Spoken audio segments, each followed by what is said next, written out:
Speaking to Republic TV, we have the video in which there are few students who are reading from the Bible, and there are allegations that this particular lady, the warden of the hostel, she is from the DMK party. Your first reaction? Hello?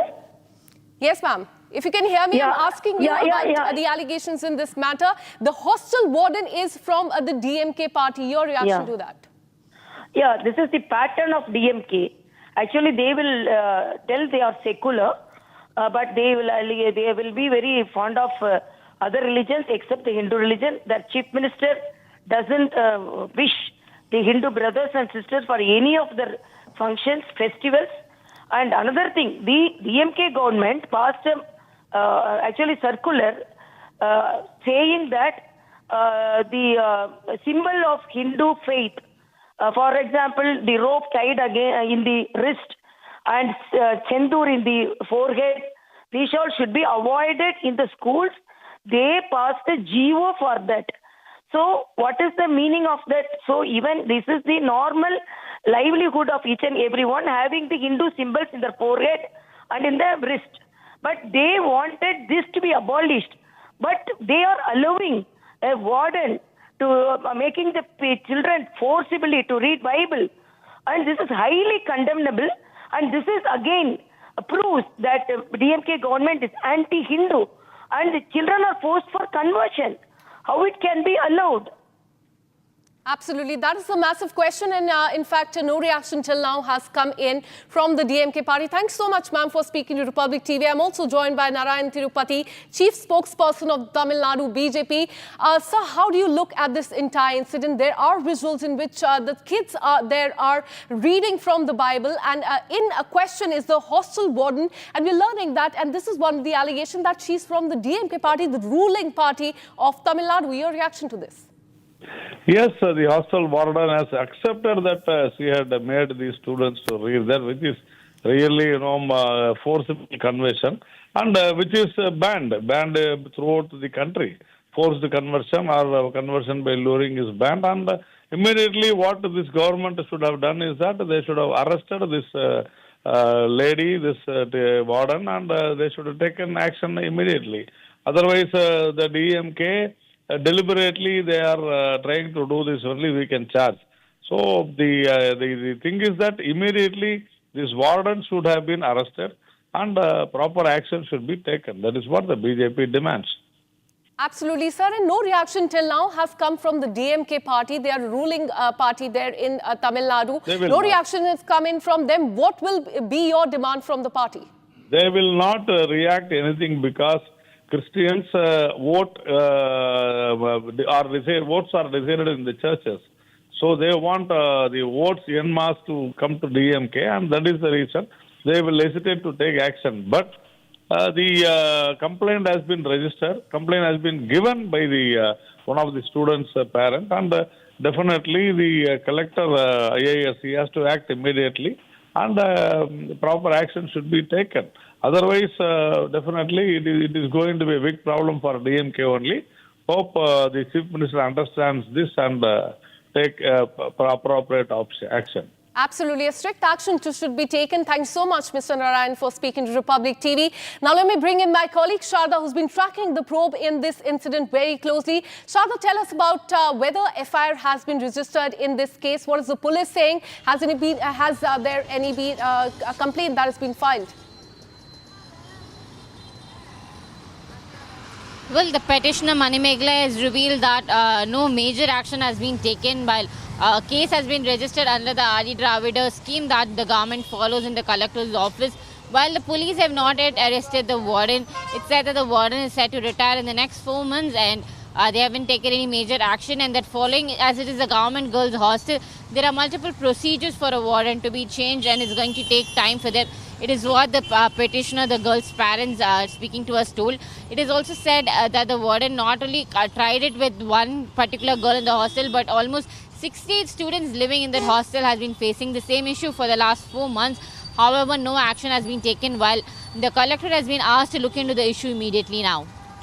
Absolutely, Shada. Keep tracking those details. Those are very shocking visuals that have come to the fore from Tamil Nadu. Thank you so much. And now shifting our focus, a right-wing demonstration in Netherlands has erupted into violence and chaos as rioters clashed with police and vandalized a political party's office just weeks before the country holds a general election.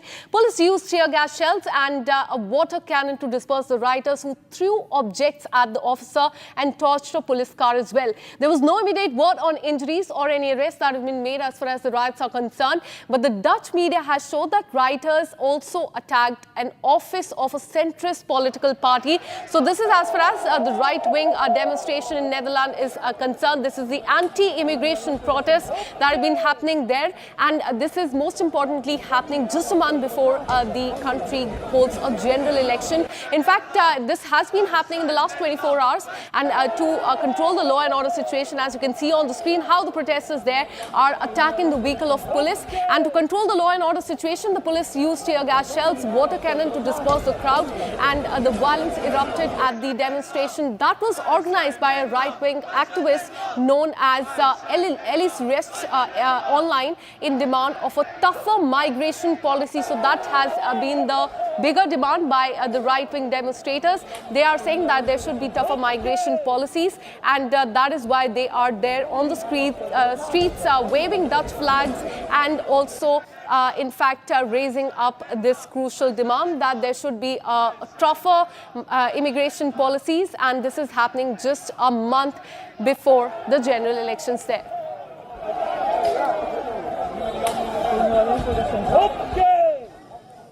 And now shifting our focus back to India, a ship anchored at Port Bandar Subhash Nagar jetty caught fire earlier today. The ship was loaded with rice and sugar, and we're learning that the firefighting team would rush to the spot to douse the flames there. Have a look at what happened. Panic gripped Port Bandar Subhash Nagar jetty after a massive fire broke out on board a cargo ship anchored at the port. The vessel, owned by Jamnagar-based HRM & Sons, was carrying a consignment of rice and sugar when the blaze erupted under mysterious circumstances. As thick plumes of smoke billowed into the sky, 3 fire brigade vehicles were immediately pressed into action. Firefighters battled hard to contain the flames, but the fire kept spreading rapidly, fueled by the huge stock of rice stored in the vessel's hold. To prevent any damage to the jetty and nearby vessels, port authorities decided to tow the burning ship away from the coast and into the middle of the sea. The cargo ship was on its way to Bosaso in Somalia when the tragedy struck. Firefighting teams raced against time to douse the flames, while authorities probed the cause of the fire. All right, now shifting our focus to the national capital, we're learning that the Saket court has extended Samir Modi's judicial custody for 14 more days. He's the brother of fugitive businessman Lalit Modi, and he was in fact arrested by the Delhi police on September 17 as he was trying to leave the country. He was nabbed at the IGI airport, and the charges against him are very grave, and those are of the rape and also of criminal intimidation. The police said that a lady came to them 5 days ago and launched a complaint against him, and said that she was in relationship with him in 2019 when the rape happened. Let me go across to my colleague Aditya, who's been tracking this story very closely. Aditya, what did the court say while extending the judicial custody of Modi? Today in Saket court, there were 2 matters. The first about the custody, second about the bail. Both the matter in the first in the morning, the custody matter was argued before the Saket court. In the evening at 2 to 4, there was a bail application being heard. Just a short moment ago from now, we have got the confirmation from the Saket court itself that the custody, which is the judicial custody for now, has been extended for the next 14 days. The custody will end on October 7th. This has come from another courtroom from the same court. Meanwhile, in the Saket court, there is also another matter being filed by Samir Modi regarding the bail application, which was moved last weekend, was heard today. In that matter, the application, the court, the argument was around for 2 hours. The bench has reserved the order, and the order is expected to be pronounced tomorrow morning by 10:30. Now, these 2 are a major development. That in the first, the extension of the custody for 14 days. to be ended on October 6th, and second about the bail application which was moved being heard today, and now the argument concluded. The matter, the order is being reserved. Tomorrow morning, we are going to get the order coming from Saket Court regarding whether the bail application is being allowed or dismissed. Absolutely. So all eyes will be on that order tomorrow as well. Thanks so much, Aditya, for all the updates. And now shifting our focus from GST 2.0 to a grand cultural and political show of strength. Prime Minister Narendra Modi stormed at the northeast today. A roaring welcome in Arunachal Pradesh and Tripura. Big announcements on development, sharp attack on the opposition parties there, and a powerful Diwali message of Swadeshi and self-reliance. Here's how Prime Minister Modi turned northeast into the stage for his mega outreach. Have a look. Nari Shakti, Yuva Shakti. Prime Minister Modi received a thundering welcome in Arunachal Pradesh and Tripura on the very day GST 2.0 was rolled out. His first stop, Arunachal Pradesh. Here, the Prime Minister raised a clarion call, गर्व से कहो ये स्वदेशी है.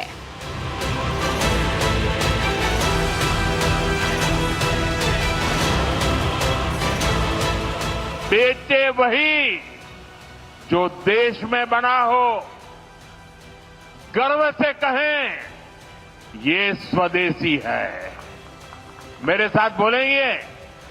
आप लोग मेरे साथ बोलेंगे? मैं कहूंगा गर्व से कहें, आप कहें ये स्वदेशी है. गर्व से कहें.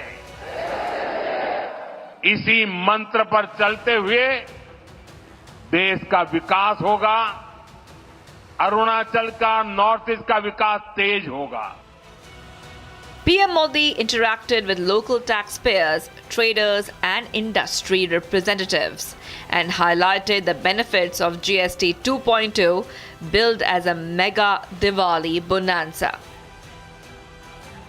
At the GST Bachat Utsav in Itanagar, PM Modi urged people to choose local, buy local and strengthen the nation's self-reliance. देश में नेक्स्ट जनरेशन जीएसटी रिफॉर्म्स लागू हुए हैं. जीएसटी बचत उत्सव की शुरुआत हुई है. त्योहारों के इस मौसम में जनता जनार्दन को ये डबल बोनांजा मिला है. The Prime Minister also laid the foundation stone for two major hydropower projects. The 240 megawatt hydroelectric project and the 186 megawatt hydroelectric projects in the Siom sub-basin. Taking aim at the opposition, Modi accused Congress of decades of neglect in Arunachal, contrasting it with his government's development push.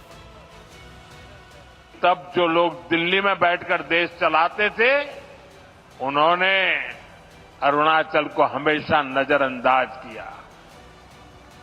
Congress जैसे दल सोचते थे कि अरुणाचल में इतने कम लोग हैं, लोकसभा की 2 ही सीटें हैं, तो क्यों अरुणाचल पर ध्यान दिया जाए. कांग्रेस की सोच का अरुणाचल को, पूरे नॉर्थ ईस्ट को बहुत नुकसान हुआ.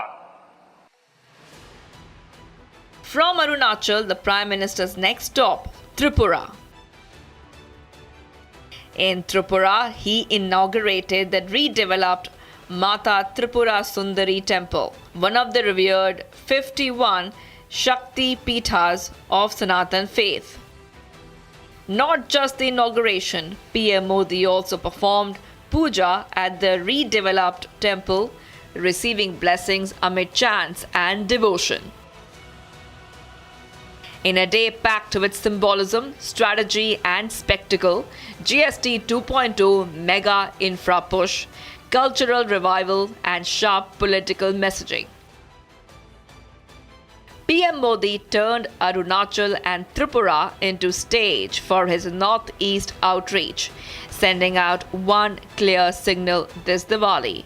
It's not just discounts, it's development on delivery.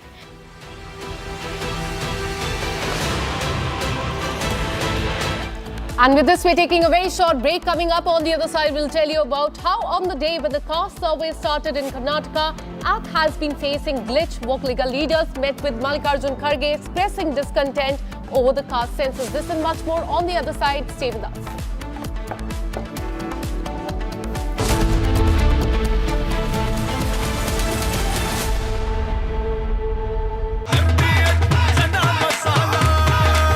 अब छोलिया हो या लोबिया, सफेद चने या काले चने, सब कुछ मजेदार बने। केसरिया से मन जोगी हुआ रे, दिल झूमे देखो मतवारा हुआ रे। केसरिया से मन जोगी हुआ। हर पल मनाओ केसरी त्योहार। विमल, बोलो जुबान केसरी। आर प्योर सूजी पास्ता उबालो मिलाओ और खाओ 8 मिनट में तैयार। क्या टेस्ट है सबका राजा R pure masala. I choose a world where we dream and the limit is the sky, and this world is my home where I'm living my best. Mindfully crafted home decor fabrics. Sansar, a D-Decor brand. Live consciously. अब छोलिया हो या लोबिया, सफेद चने या काले चने, सब कुछ मजेदार बने।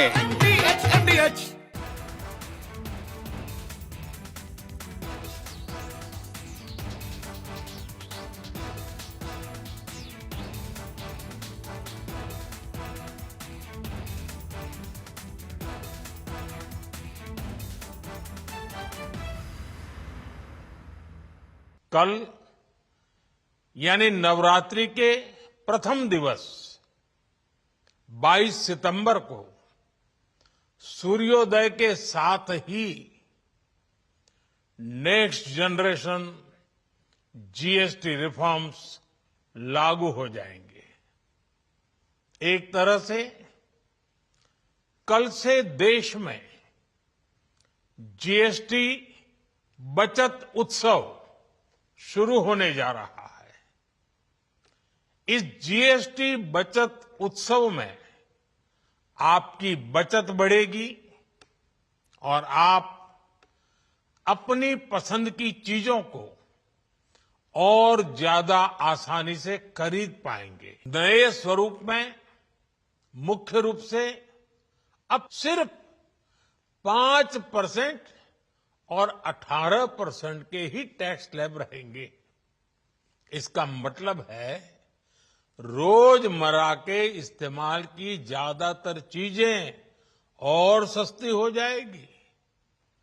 खाने पीने का सामान, दवाइयां, साबुन, ब्रश, पेस्ट, स्वास्थ्य और जीवन बीमा, ऐसे अनेकों सामान, अनेकों सेवाएं या तो टैक्स फ्री होगी या फिर केवल 5% टैक्स देना होगा। जीएसटी कम होने से अब देश के नागरिकों के लिए अपने सपने पूरे करना और आसान होगा। घर बनाना, टीवी, फ्रिज खरीदने की बात हो, स्कूटर, बाइक, कार खरीदना हो, ये सब पर अब कम खर्च करना होगा। आपके लिए घूमना फिरना भी सस्ता हो जाएगा, क्योंकि ज्यादातर होटल्स के कमरों पर भी जीएसटी कम कर दिया गया है। हम नागरिक देवो भवः, नागरिक देवो भवः के जिस मंत्र के साथ आगे बढ़ रहे हैं, नेक्स्ट जनरेशन जीएसटी रिफॉर्म में इसकी साफ झलक दिखाई देती है। अगर हम इनकम टैक्स में छूट और जीएसटी में छूट को जोड़ दें तो 1 साल में जो निर्णय हुए हैं उससे देश के लोगों को 2.5 लाख करोड़ रुपए से ज्यादा की बचत होगी। और तभी तो मैं कह रहा हूं ये बचत उत्सव है। साथियों, विकसित भारत के लक्ष्य तक पहुंचने के लिए हमें आत्मनिर्भरता के रास्ते पर चलना ही होगा।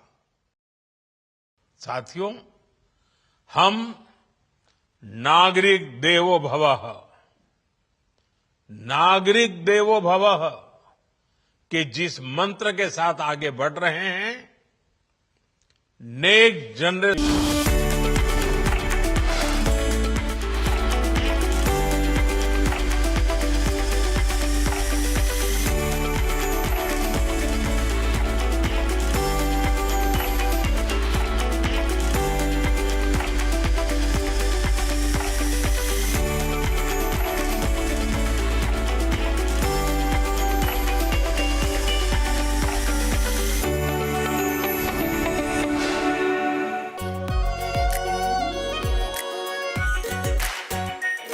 Pure shahi paneer masala, delicious, healthy everyday. केसरिया से मन जोगी हुआ रे, दिल झूमे देखो मतवारा हुआ रे। केसरिया से मन जोगी हुआ। हर पल मनाओ केसरी त्योहार। विमल, बोलो जुबान केसरी। MDH की हल्दी मिर्ची धनिया करे कमाल। ये रंग दे, ये खुशबू दे, ये तीखा, ये कम पड़े। क्या निराला MDH मसाला। साथियों, विकसित भारत के लक्ष्य तक पहुंचने के लिए हमें आत्मनिर्भरता के रास्ते पर चलना ही होगा और भारत को आत्मनिर्भर बनाने का बहुत बड़ा दायित्व हमारे MSMEs यानी हमारे लघु, मध्यम और कुटीर उद्योगों पर भी है, जो देश के लोगों की जरूरत कम है, जो हम देश में ही बना सकते हैं, वो हमें देश में ही बनाना चाहिए। साथियों, जीएसटी की दरें कम होने से नियम और प्रक्रियाएं और आसान बनने से हमारे MSMEs, हमारे लघु उद्योगों को, कुटीर उद्योगों को बहुत फायदा होगा। उनकी बिक्री बढ़ेगी और टैक्स भी कम देना पड़ेगा, यानी उनको भी। From Asia's largest news headquarters, setting the agenda for Bharat.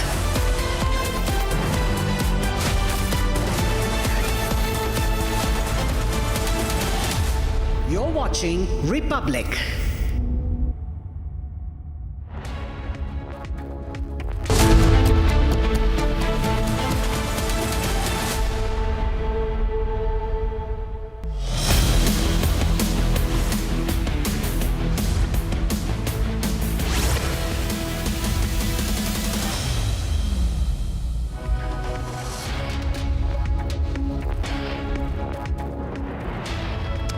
Welcome back, friends. Amid a national rollout of GST 2.0 reforms and the price cuts being passed on by the industry to the end consumers, Prime Minister uses the occasion in Arunachal and Tripura by engaging small entrepreneurs, underscoring yet again the opportunity to focus on Swadeshi, on Atmanirbharta and Make in India, taking advantage of this consumer or consumption boost that's going to come in.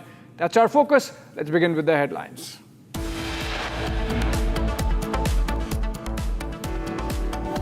30 civilians killed after Pakistan Air Force bombs Tira Valley in Khyber Pakhtunkhwa province. Women and children among dead. Video surfaces from Tamil Nadu's Sivaganga district. Students asked to read Bible by warden. Complainant alleges conversion plot. PoK को आक्रमण करके हड़पने की जरूरत नहीं पड़ती। तो हमारा पड़ोसी है ही, हमारा है ही पीओके। और पीओके के लोग स्वयं ये कहेंगे कि मैं भी भारत हूं और वह दिन आने वाला है। Big statement by Rajnath Singh on POK says we don't need to capture it. It will come to us anyways. Karnataka caste census kicks off amid controversy. Vokkalaga leaders meet Kharge to register protest. AMMK chief TTV Dinakaran meets former BJP president Annamalai, holds closed door meeting amid speculation of coming back into the NDA fold. After Arunachal Pradesh, Prime Minister arrives in Tripura, offers prayers at the Mata Tripura Sundari temple.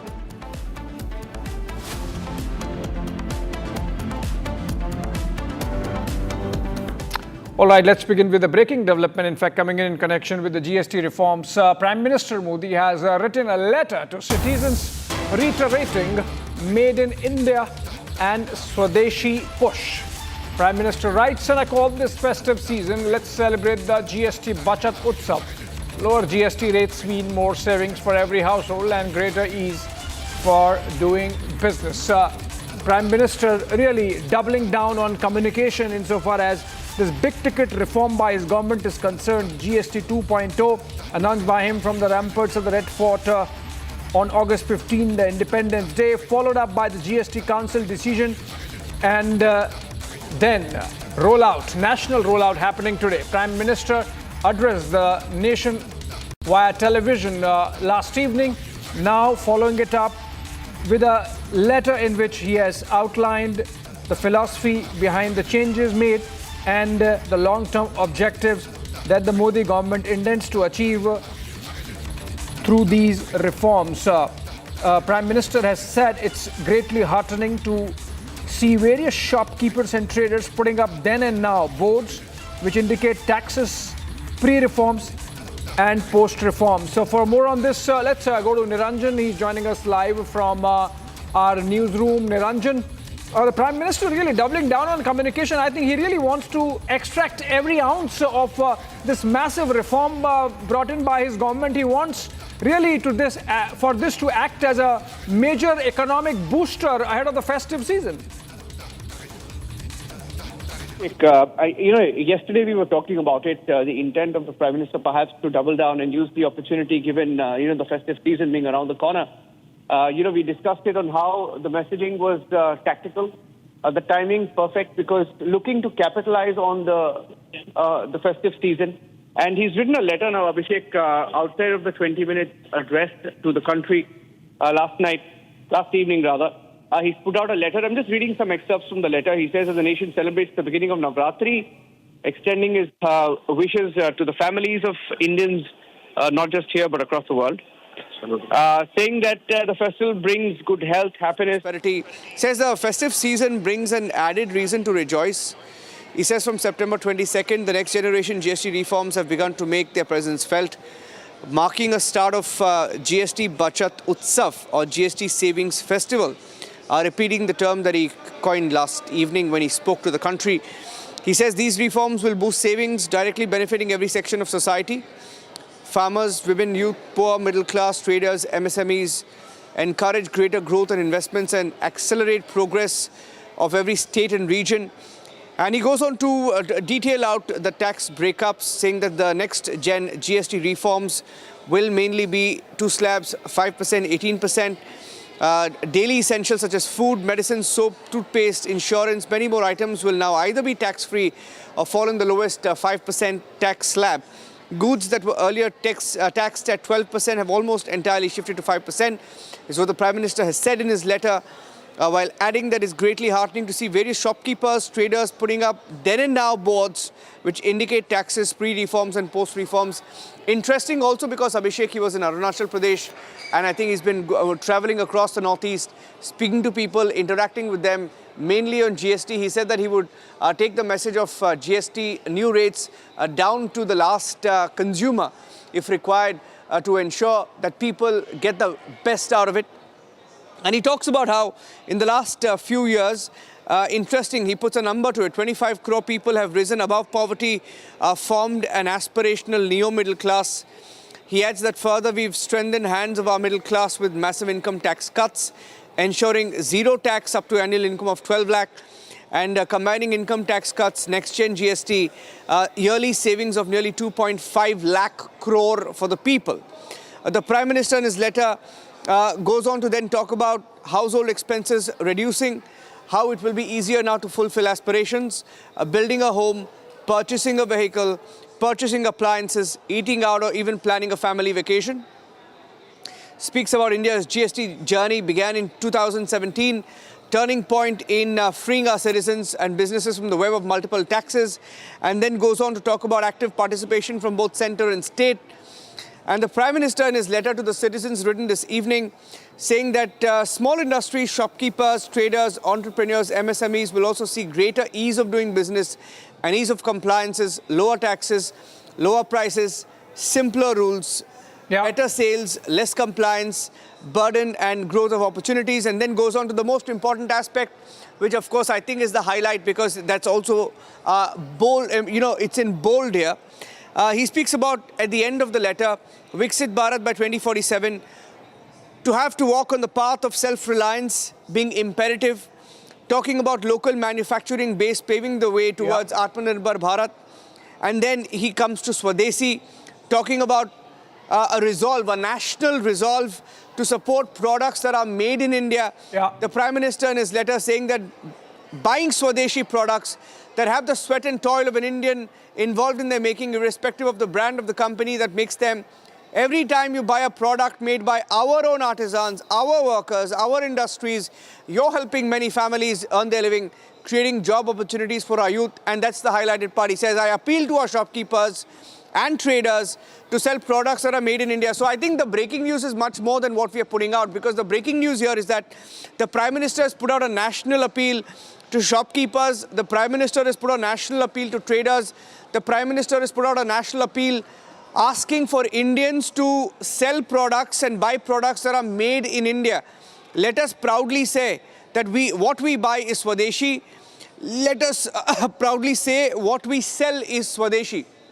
I think, Niranjan, as I understand, with all the details that you're sharing from the letter of Prime Minister, he's essentially making a strong pitch for everyone to get involved and to make it a national project, to use the opportunity to galvanize every section or sector of the economy, the small industry, the big industry, the small entrepreneur, the big ones, the consumers, to really come together and to use this opportunity to take the economy to the next level with a consumption push and a coordinated production push also, so that we indigenize, we become self-reliant. I think it's just a massive communication outreach there by the Prime Minister, following up on the national address he made on television, writing a letter now as the national rollout of GST 2.0 reforms takes place through the day.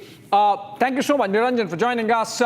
Moving on, in fact, even as Prime Minister writes this letter and communicates to the people, engages with the small entrepreneurs, as it did in the day in Arunachal Pradesh and Tripura during his visit to the northeast, credit war has broken out over who actually began the process of bringing in these reforms. Congress leader Adhir Ranjan Chaudhary, in fact, has spoken and said that the BJP borrowed Congress's idea, Congress's sentiment while implementing GST. Though, of course, this is the same Congress which always called GST the Gabbar Singh tax. Let's listen exactly to what Adhir Ranjan Chaudhary said, the former leader of opposition. And then, of course, I believe there is a reaction from the government also by Union Minister Ashwini Vaishnaw. जो GST की मकसद यही थी कि tax की सरलीकरण, ये NDA की सरकार ने उनको गब्बर सिंह टैक्स बना दी और लोगों को हैरानी झेलते झेलते झेलते झेलते थकने को पड़ी। और ये बार बार सदन के अंदर सदन के बाहर जीएसटी के इतने स्लैब घटाने के लिए जो गुहार लगाए जा रहे थे, उसको बाद में संज्ञान में लेते हुए स्लैब को कटौती किए गए। हमारे विपक्ष के साथी वो इस बचत से खुश नहीं है, स्वाभाविक है। उनके समय में केवल बातें होती थी, काम तो होता नहीं था। अभी जैसे जीएसटी के बारे में कई तरह के उन्होंने कमेंट किए, मैं आपके सामने लाके रखना चाहता हूं। यूपीए के समय जो टैक्स की दरें थी और आज जो टैक्स की दरें, कई आइटम्स आपके सामने रखना चाहूंगा। शुरुआत करते हैं सीमेंट से। यूपीए के समय में 30% टैक्स होता था, 30% मतलब साधारण परिवार का घर बनाने का सपना कैसे पूरा होता। एनडीए में 18%, आधे से कम, आधे करीब करीब। सैनिटरी पैड पे 13% टैक्स होता था, वो अब 0 हो गया है। घर में जो पेंट उपयोग में आता है उस पर 30% टैक्स होता था यूपीए के समय में, वो 18 हो गया। जूते चप्पल फुटवेयर 18% होता था यूपीए के समय में, वो 5% हो गया। टेलीविजन सेट्स 30% होता था, इंडी का पुराना जो रूप था यूपीए उस समय में, वो 18 हो गया। रेफ्रिजरेटर, घर में फ्रिज, आज हर एक परिवार एक एस्पिरेशनल परिवार है, सभी की इच्छा होती है कि घर में फ्रिज हो, टीवी हो। रेफ्रिजरेटर कोई लग्जरी की चीज नहीं थी उस जमाने में भी, लेकिन यूपीए के समय में 30% टैक्स होता था, कम होके 18% हुआ। तो एक एक आइटम घर में हम आम उपयोग में डेली यूज में लेके आते हैं, डिटर्जेंट पे भी 30% टैक्स था यूपीए के समय में, कांग्रेस के समय में, वो कम होके 5% आ गया। शैम्पू 30% था, 5% आ गया। कॉफी डेली सुबह पीते ही पीते हैं, तो 30% थी, 5% आया। टूथपेस्ट जैसी डेली यूज की चीज पे यूपीए के समय में 30% टैक्स था, 30%, वो 5% हो गया अभी। तो हर एक चीज पे, किसानों का भी देख लें हम, फर्टिलाइजर और यूरिया पे 12% टैक्स था, वो 5% हो गया। हर एक तरीके से जीवन के हर मोड़ पे यूपीए के समय में टैक्स का बड़ा एक टेरर था। चाहे हमारी इंडस्ट्रीज हो, चाहे एमएसएमईज हो, चाहे बिजनेसेस हो, उनके ऊपर टैक्स का टेरर था। मोदी जी ने आके 2014 के बाद में सबका साथ, सबका विकास, सबका विश्वास और सबका प्रयास जो लिया, उस मंत्र से सभी राज्यों को साथ लेके आए। Congress seems to be in a tizzy. Adhir Ranjan Chaudhary wants to take credit for the idea of GST. And then we have Telangana Chief Minister Revant Reddy. He has demanded that centre should compensate loss of revenue to Telangana due to GST rate rejig. Now, the Gabbar Singh tax gave Congress certain revenue. With the reforms, the revenues might come down, like it is going to come down for all the industry also, because the benefits have to be passed on to the poor and the middle class and the consumer. That's what Rahul Gandhi batted for. But his chief minister, Revant Reddy, says, please compensate us for the revenue loss. So while the Congress wants the government to reduce rates, it does not want to participate in the process and share its responsibility in benefiting the poor and the consumer. We have BRS spokesperson Krishank joining us over the phone on this. Mr. Krishank, for Telangana Chief Minister to be saying that please compensate us, does he understand that he's taking a position which makes it clear that he's not concerned about the benefits to the poor, he's more concerned about the government revenue. Is it because the Telangana government, because of the promises, election promises, already tottering on finances? Well, absolutely true. Don't you think it's a contradiction of their own party's line? Congress speaks something else. Congress is taking a different stand, and Revant Reddy himself is taking a different stand. So there's definitely a double-standardness, and rightfully said that their 420 election promises, their guarantees, their declarations are not being served here in the state. And that is the reason now he wants to take benefit out of this on the name of GST. He wants the help, he wants these amount so that he can spend them on Bharat summits of Rahul Gandhi.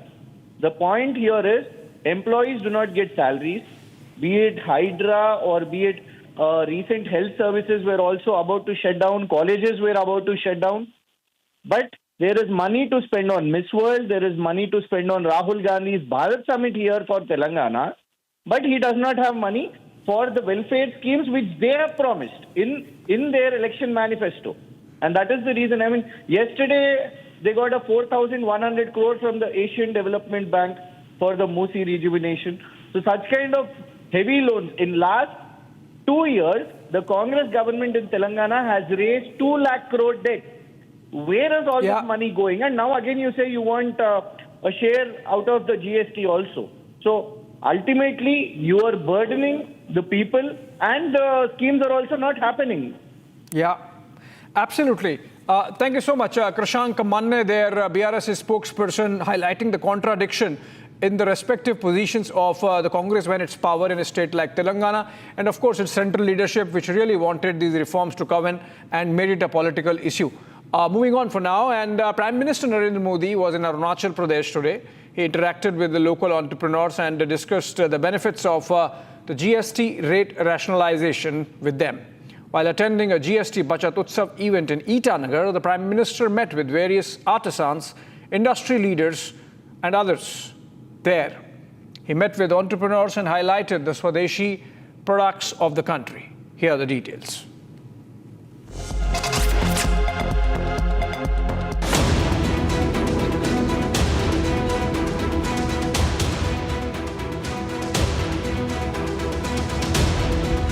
Prime Minister Narendra Modi hailed the next generation goods and services tax reforms, calling it a double bonanza during the season of festivals. GST बचत उत्सव की शुरुआत हुई है। त्योहारों के इस मौसम में जनता जनार्दन को ये डबल बोनांजा मिला है।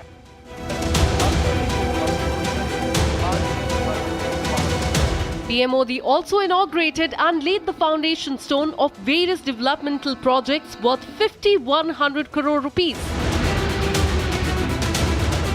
He laid the foundation stone for the Heo hydroelectric project to be developed in the Siom sub-basin of Arunachal Pradesh. He further attacked the Congress party for having ignored the northeast region for many years. Congress की एक पुरानी आदत है कि विकास का जो भी काम मुश्किल होता है उस काम को वो कभी हाथ ही नहीं लगाते, भाग जाते।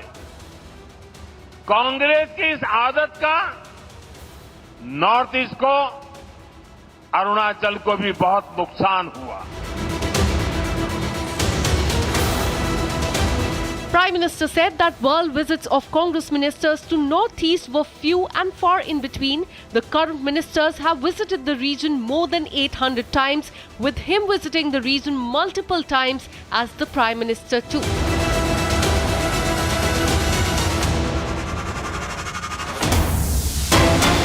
All right, on to a breaking news coming in from Karnataka. In fact, Karnataka's Belagavi, where the tribal community there has staged a unique protest against the caste census or survey being carried out by the Siddaramaiah government. In fact, it kick-started today and there are already protests. Vokkaliga community has come and met with Congress President Mallikarjun Kharge and registered protest. And these tribals now, in fact, are demanding inclusion in the survey, they urged the state to include forest dwellers in tribals or tribal communities in the survey submitting a petition. Now, this already means that while the survey was supposed to analyze castes and perhaps attempt a division of Hindu forces, in this case, the tribal community, which already is protected, which already has reservation available, which is under the scheduled tribes category, they also now want to be counted, essentially underscoring the possible divisive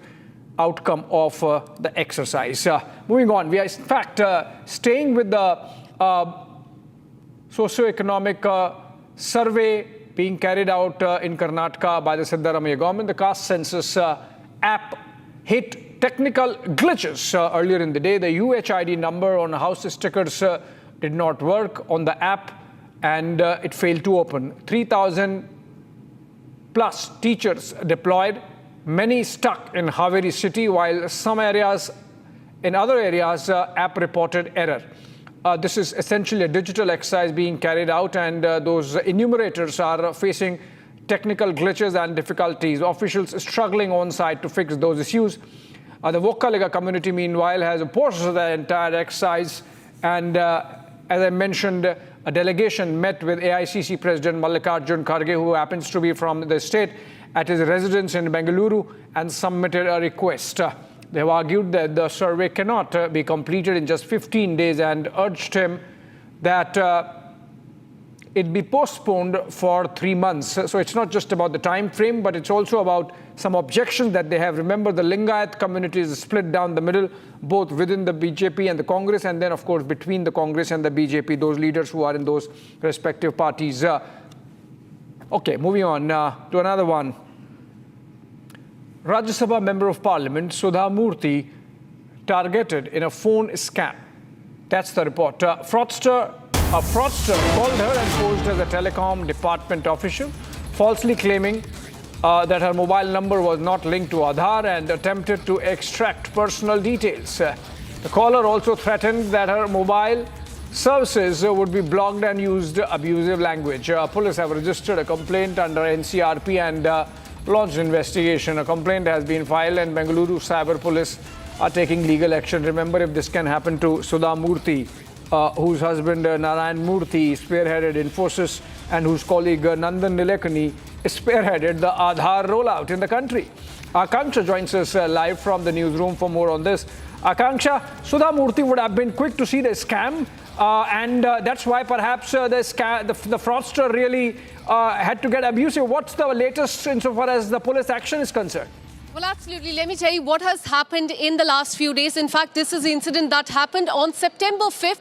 At around 9 o'clock at night, she received a call from the scamster, and she said that her Aadhaar card is not linked to her mobile number, and that by 12 o'clock, her network would be disconnected, and he threatened her that her mobile services would be blocked by noon, and used abusive language as well. And Sudha Murty has told police that, in fact, she received this call at 9:40 a.m. on September 5th, and that the caller, claiming to be the employee of Telecommunications Ministry, said that her mobile number was registered in January 2020 without being linked to the Aadhaar card. The caller also threatened that obscene videos were being broadcast or accessed from her number, and warned that her connection would be disconnected by 12 o'clock. So he just gave her 2.5 hours. He used rude language, he used abusive language with her as well, and described as rude and using a fake identity. This individual, in fact, also tried to extract personal information from Sudha Murty. So as you also rightly pointed out, if it can happen with Sudha Murty, then think about many other millions of people who are targeted by these scamsters. Back to you. Yeah, absolutely. Millions of people across the country get targeted, but this, of course, cannot be done with Sudha Murty. So while she really fended off the scamsters well, the police moving in. And on that note, we move on. A speeding Lamborghini lost control and crashed on Mumbai's coastal highway. According to Worli police, the supercar lost grip on the wet road, which led to the crash. Take a look. A Lamborghini lost control and crashed into the divider on the southbound side of Mumbai's coastal road on Sunday morning. The driver was unharmed, but the car was badly damaged. The incident occurred at around 9:30 a.m. just after an early morning rain which had left the road wet and slippery. The footage shows the luxury sports car speeding along the coastal road before it skids and slams into the divider. According to the Worli police, the driver, 52-year-old Atish Shah, was driving towards Kolaba when the incident occurred. The car suddenly skidded on the wet surface, collided with a barricade, and finally came to a stop. The police confirmed that the driver was not injured in the crash. The police have requested the RTO to inspect the Lamborghini for any mechanical faults as well.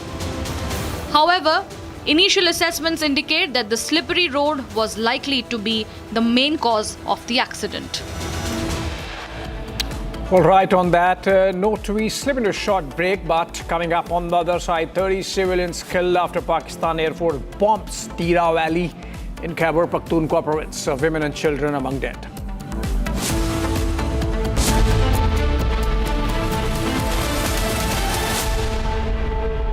इसको घर पे लगाओगे तो शादी का तो पता नहीं, पर घर पक्का नहीं टूटेगा। रुंगटा नहीं तो घर स्ट्रॉन्ग नहीं। रुंगटा स्टील TMT बार एकदम सॉलिड। पहाड़ों में एक हाइकिंग स्टिक भी बन सकती है। MDH की हल्दी मिर्ची धनिया करे कमाल, ये रंग दे, ये खुशबू दे, ये तीखा, ये कम पड़े, क्या निराला MDH मसाला।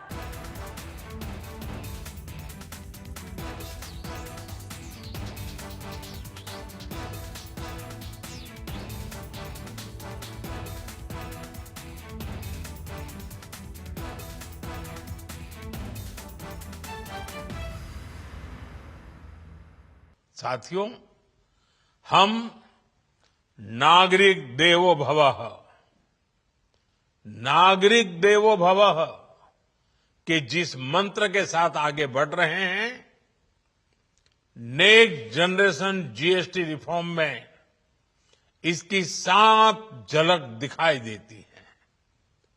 अगर हम इनकम टैक्स में छूट और जीएसटी में छूट को जोड़ दें तो एक साल में जो निर्णय हुए हैं उससे देश के लोगों को 2.5 लाख करोड़ रुपए से ज्यादा की बचत होगी।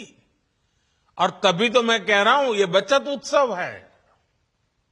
साथियों, विकसित भारत के लक्ष्य तक पहुंचने के लिए हमें आत्मनिर्भरता के रास्ते पर चलना ही होगा और भारत को आत्मनिर्भर बनाने का बहुत बड़ा दायित्व हमारे एमएसएमईज यानी हमारे लघु, मध्यम और कुटीर उद्योगों पर भी है, जो देश के लोगों की जरूरत का है, जो हम देश में ही बना सकते हैं, वो हमें देश में ही बनाना चाहिए। साथियों, जीएसटी की दरें कम होने से नियम और प्रक्रियाएं और आसान बनने से हमारे एमएसएमईज, हमारे लघु उद्योगों को, कुटीर उद्योगों को बहुत फायदा होगा।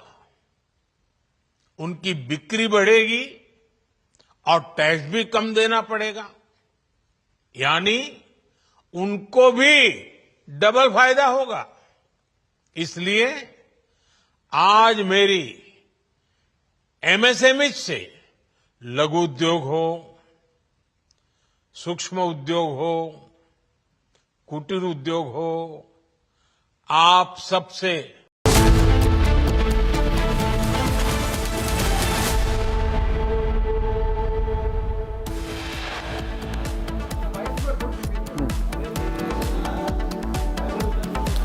Prime Minister writes a letter to the nation, asks all Indians to sell and buy Swadeshi.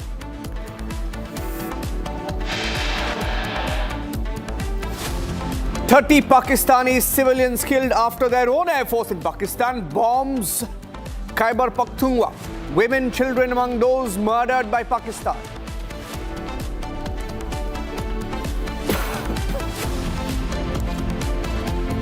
Video surfaces from Tamil Nadu Shivaganga district.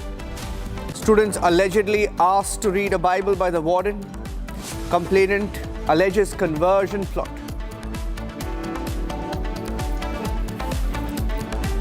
Karnataka caste census kicks off amid controversy. Vokkaliga leaders meet Kharge to register protest.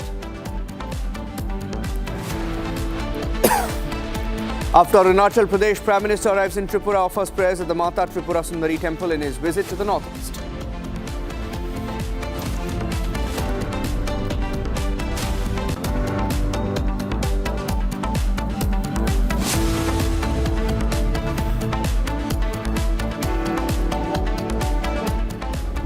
Ladies and gentlemen, on top of 5 p.m., we're getting you some more details of some positive signs for India's economy. We have some numbers that have come into our newsroom this evening. These are the 8 core industry numbers, the index which gives you an idea of which direction our economy is headed in. The combined index of 8 core industries, also called the ICI, has increased by 6.3%. These are provisional numbers in August 2025 as compared to the index in August 2024. Production of steel, coal, cement, fertilizers, electricity, petroleum, refinery products, recording a positive growth in August 2025. The details of annual indices, monthly indices and growth rates provided in this report that we have access to. The ICI, or the index of 8 core industries, measures combined individual performance of production of 8 core industries, which include coal, crude oil, natural gas, refinery products, fertilizer, steel, cement and electricity. Okay, Pranav is joining us live from the digital newsroom. Pranav, indicator of which direction the economy is headed in. Is that how we're reading it? Well, absolutely. In fact, looking at these three, the ICI, the 8 core industries, the numbers have gone up 6.3% compared to August 2024. And the growth is primarily driven by increased production in certain sectors like steel, coal, cement, fertilizers, petroleum. So it definitely shows an increase in consumption at a time when we are facing global headwinds and a time when India's exports are facing tariffs from the US. So, maybe even if there is a decrease or probably a setback in terms of external demand, it shows that internally the consumption remains intact. Yeah, and you look at also the signs that have come in the last few weeks with the GDP numbers, and given the consumption in the next few months, foreseeable future, given the GST reforms, when you put all of this together, what is your assessment of how it's looking? Well, in fact, if you just see, the Prime Minister yesterday in his address said that the consumption is expected to get a boost of about 2 lakh crore. So that's just the GST numbers. If you add to that the additional benefits or additional, the reforms that were announced in terms of budget, wherein income of up to 12 lakh rupees was made tax-free, we're looking at, a boost in consumption. And India is the third largest consumption economy in the world. So obviously, in terms of consumption, we are looking at Prime Minister's call for Swadeshi. Then we're talking about an increased consumption because of the extra money that the GST and tax reforms will leave in the hands of consumers. Overall the picture looks to be consumer centric for the Indian economy. Thank you for that. Let's move on now. Thank you, Pranav, for joining us and getting in the story now from Tamil Nadu. It's a controversial video that's being reported from Shivaganga district of Tamil Nadu, where in this video, a few hostel students are seen reportedly being asked to read the Bible by the hostel warden. A formal complaint has now been lodged against the warden of the government girls' hostel, and the mother who has filed the complaint, in her complaint, has alleged that the warden was allegedly coercing students into reading the Bible, claiming that there was an attempt to convert students into Christianity. Allegations are also being raised that the hostel warden was part of the ruling DMK, claiming that she was a worker of the DMK. Now, these are claims being made, of course, subject to investigation. But that's the video, and we're still waiting for details. But the conversion debate, once again before election, now the BJP has for long said that DMK has tried to convert people on a large scale. In the past, they have made allegations that in Tamil Nadu alone, conversion has been a rampant exercise, ongoing, unchecked for many, many years, claiming that the DMK was waging a war against Hinduism and Sanatan Dharma. And in the election season, in the run-up to the elections in Tamil Nadu, this becomes much more bigger.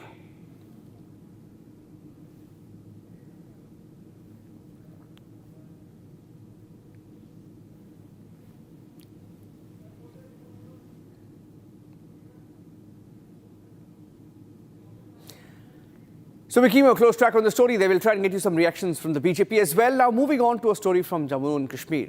Around 7,000 trucks are reportedly currently stranded on the Srinagar-Khazigund highway due to restoration work.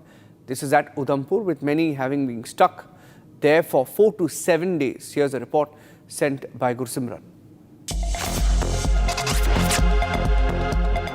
Right now I'm reporting from Srinagar Jammu National Highway, and this is Khazigund juncture, which is also called gateway to Kashmir Valley. The trucks that you see here, the stranded trucks, they are in huge number.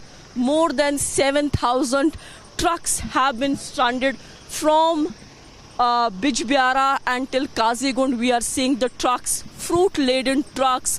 You have the essential supplies. In fact, the petroleum and the livestock is also there, which has been here for multiple days. Although the authorities here are maintaining that they are allowing traffic from Srinagar towards Jammu. Today, Divisional Commissioner Kashmir, Zubeen Garg, while briefing, said that 137,000 metric tons apple-laden trucks have been given a passage from Mughal Road, train parcels, and from this very highway. In the last 10 days, the administration trying to clear the mess on the highway, but the restoration work at the Udhampur juncture, which is the main juncture where the restoration, the road restoration is going on. We are seeing the National Highway Authority of India team along with the local administration is working to restore the highway as earliest. Meanwhile,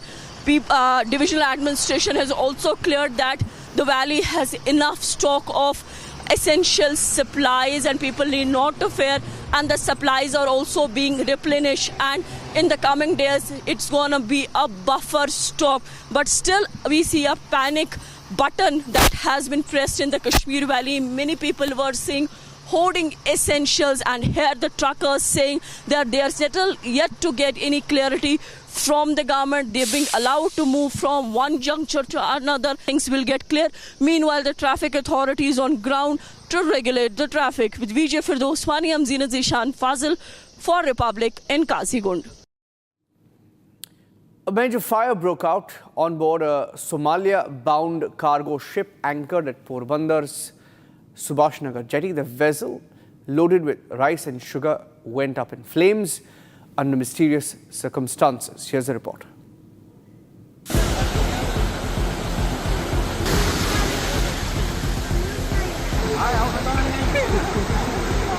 Flames tearing through the ship, dark, thick smoke billowing across the horizon. A Somalia-bound cargo vessel caught in a fiery blaze anchored at Porbandar's Shubhanagar jetty. The vessel, owned by Jamnagar-based HRM & Sons, was loaded with 950 tons of rice and 78 tons of sugar.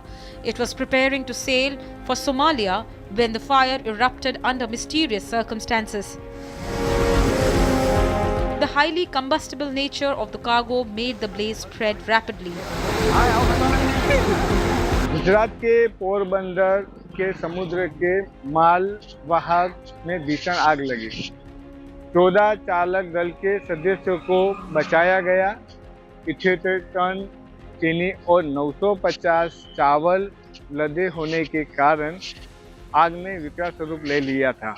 आज सुबह पोरबंदर के all weather port पर एक माल वाहक जहाज में भीषण आग लगी गई और जहाज 900 टन चावल और 78 टन चीनी लेकर सोमालिया के लिए रवाना होने वाला ही था। आग लगते ही तुरंत बचाव अभियान शुरू कर दिया था। 3 fire brigade vehicles were rushed to the spot as firefighters battled towering flames. To avert a bigger disaster, authorities towed the burning ship into middle of the sea. A high-risk move aimed at preventing the inferno from spreading to nearby vessels and port infrastructure. The vessel remained adrift, firemen continuing their operation at sea. Despite the scale of the fire, officials confirmed that there were no casualties or injuries reported. Meanwhile, an investigation has been launched to determine the exact cause of the blaze.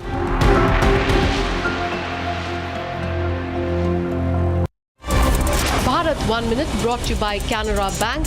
Together we can. The tension prevailing in Deccan Cement Factory in Suryapet district of Telangana after workers protested against the factory by destroying infrastructure. The migrant workers here staged a protest after one of their fellow workers succumbed to injury and allegedly didn't receive due compensation. Workers also attacked the police when they tried to control the situation, even destroyed the police vehicle. Prime Minister Modi offered prayers at the Mata Tripura Sundari temple in Tripura's Gumti. Prime Minister Modi inaugurated the development work of the temple complex at Matabari after pilgrimage rejuvenation and spiritual heritage augmentation drive scheme. It's one of the 51 Shakti Peeths located in Udaipur town of Gomti district.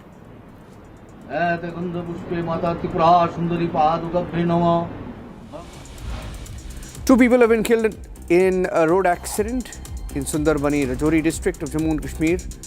A car travelling from Jammu towards Sundarbani collided with a load carrier vehicle coming from the opposite direction. As a result, 2 passengers in the car were critically injured.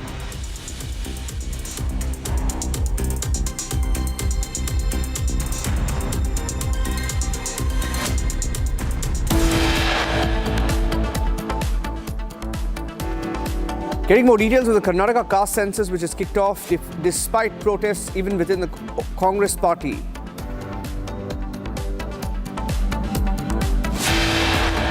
And visuals of Pakistan bombing its own in Khyber Pakhtunkhwa. Pakistan Air Force bombs its own civilians.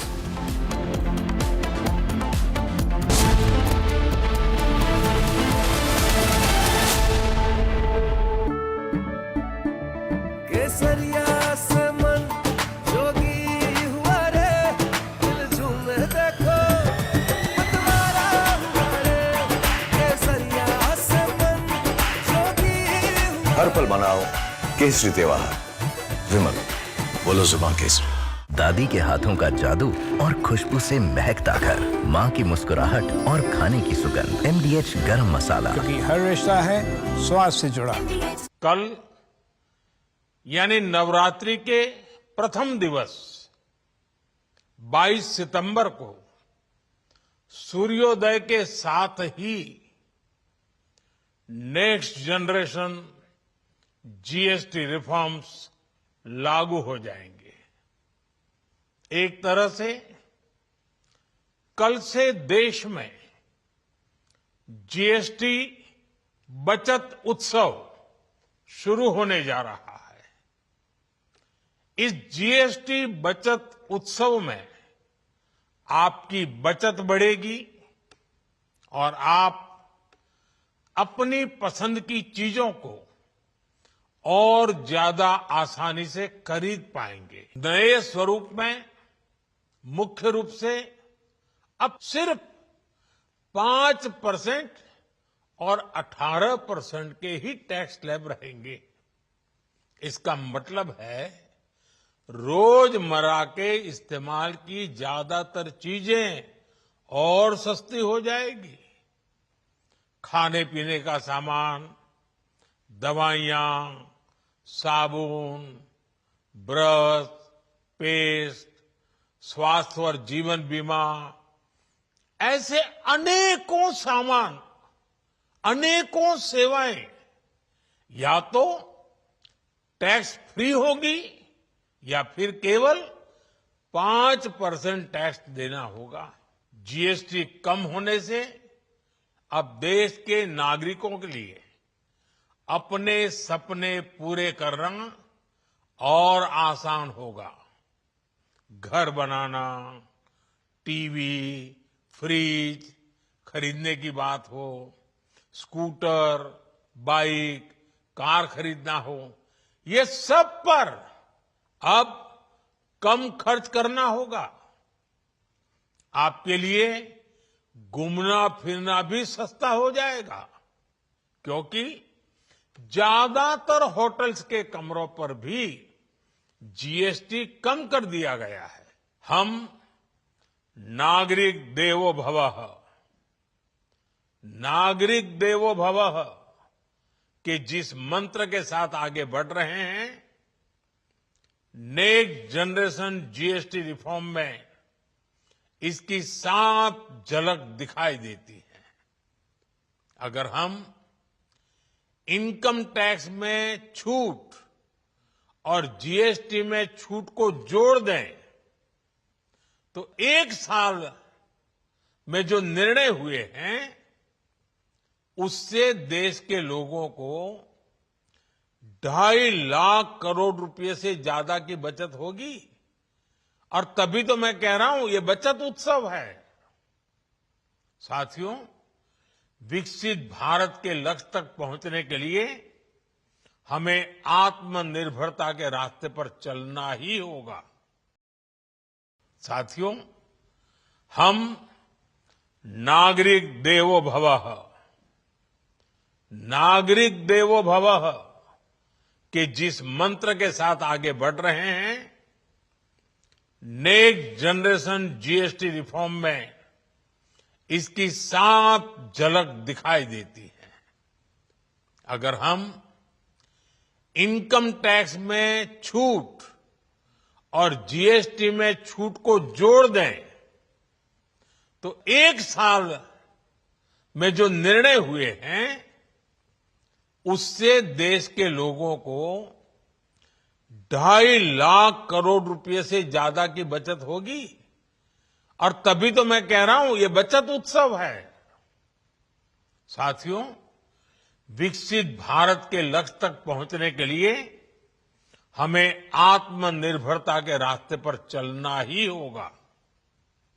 और भारत को आत्मनिर्भर बनाने का बहुत बड़ा दायित्व हमारे MSMEs यानी हमारे लघु, मध्यम और कुटीर उद्योगों पर भी है, जो देश के लोगों की जरूरत का है, जो हम देश में ही बना सकते हैं, वो हमें देश में ही बनाना चाहिए। साथियों, जीएसटी की दरें कम होने से नियम और प्रक्रियाएं और आसान बनने से हमारे एमएसएमईज, हमारे लघु उद्योगों को, कुटीर उद्योगों को बहुत फायदा होगा।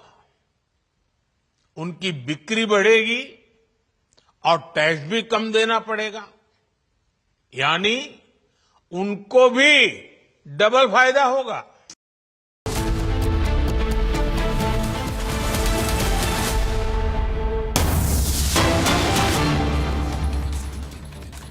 Getting in pictures from Pakistan's Khyber Pakhtunkhwa region. This is where Pakistan Air Force bombed its own citizens. This is where the Pakistan Air Force killed 30 of its own people, including women and children. This is the Matre Dara village in Khyber Pakhtunkhwa, where 30 civilians, including women and children, were killed. And Pakistani strikes. Leaders of the Pashtun tribe are holding a meeting with locals there. And according to the information, in protest against the massacre by Pakistan's armed forces, The Pashtuns may also lay siege to the Pakistan Air Force station located in Peshawar. That's the breaking news update we're getting in.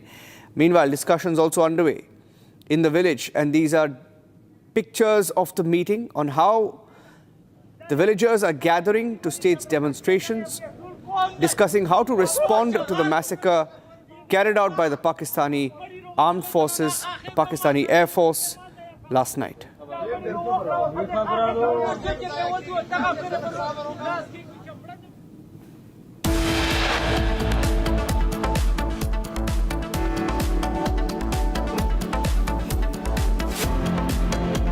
We'll take a break, coming back with pictures and details of how Pakistan, which was hammered in Operation Sindoor, battered in Operation Sindoor by India, couldn't respond, instead has taken its anger out on its own citizens. It's bombed its own citizens. 30 killed.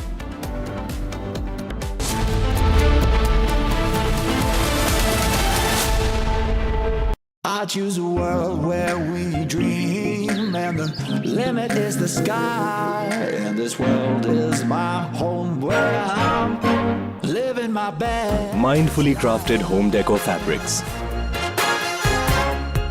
Sansar, a D-Decor brand. Live consciously. ये है secret recipe MDH का जीरा SIP जल जीरा मसाला। SIP SIP जीरा SIP जीरा SIP MDH का जल जीरा सिप MDH का जल जीरा सिप।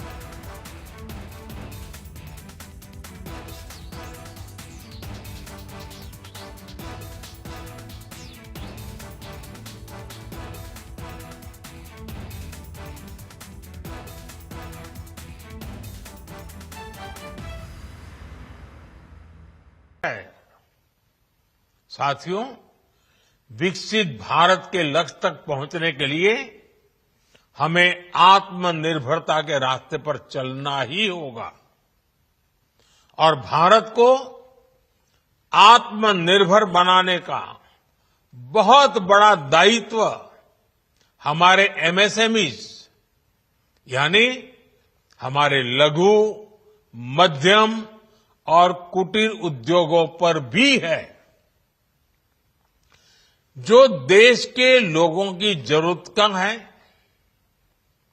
जो हम देश में ही बना सकते हैं, वो हमें देश में ही बनाना चाहिए।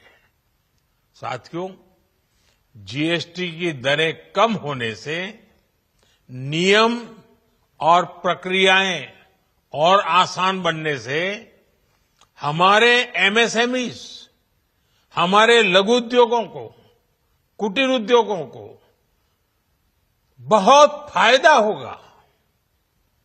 उनकी बिक्री बढ़ेगी और टैक्स भी कम देना पड़ेगा, यानी उनको भी डबल फायदा होगा।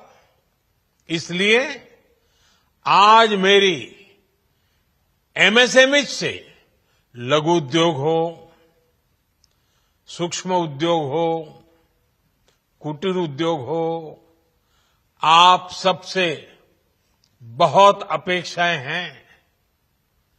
आपको भी पता है, जब भारत समृद्धि के शिखर पर था, तब भारत की अर्थव्यवस्था का मुख्य आधार हमारे एमएसएमईज थे, हमारे लघु और कुटीर उद्योग थे। भारत की मैन्युफैक्चरिंग, भारत में बने सामानों की क्वालिटी बेहतर होती थी। हमें उस गौरव को वापस पाना है। हमारे लघु उद्योग जो बनाए, वो दुनिया में हर कसौटी पर बेस्ट हो, उत्तम से उत्तम हो। हम जो मैन्युफैक्चर करें, वो दुनिया में आन बान शान के साथ बेस्ट के सारे पैरामीटर को पार करने वाला हो।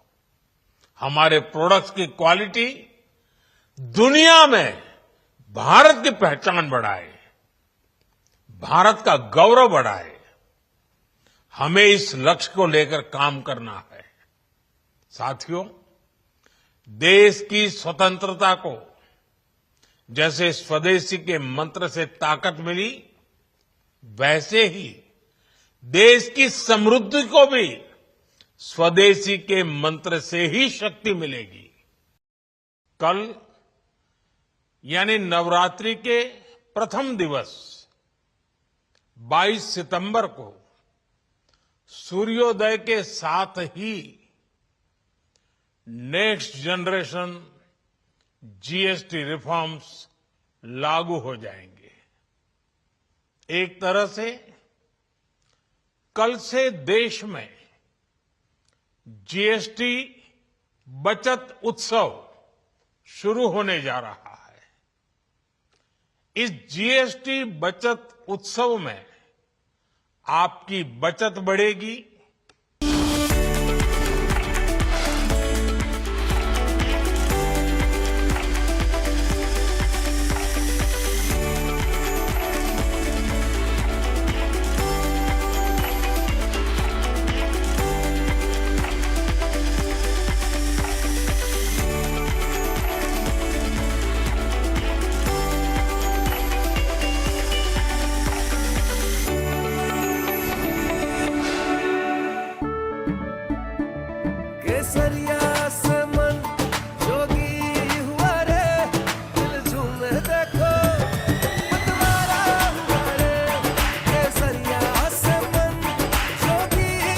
हर पल मनाओ केसरी त्योहार।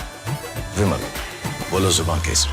MDH की हल्दी मिर्ची धनिया करे कमाल, ये रंग दे, ये खुशबू दे, ये तीखा, ये कम पड़े, क्या निराला MDH masala.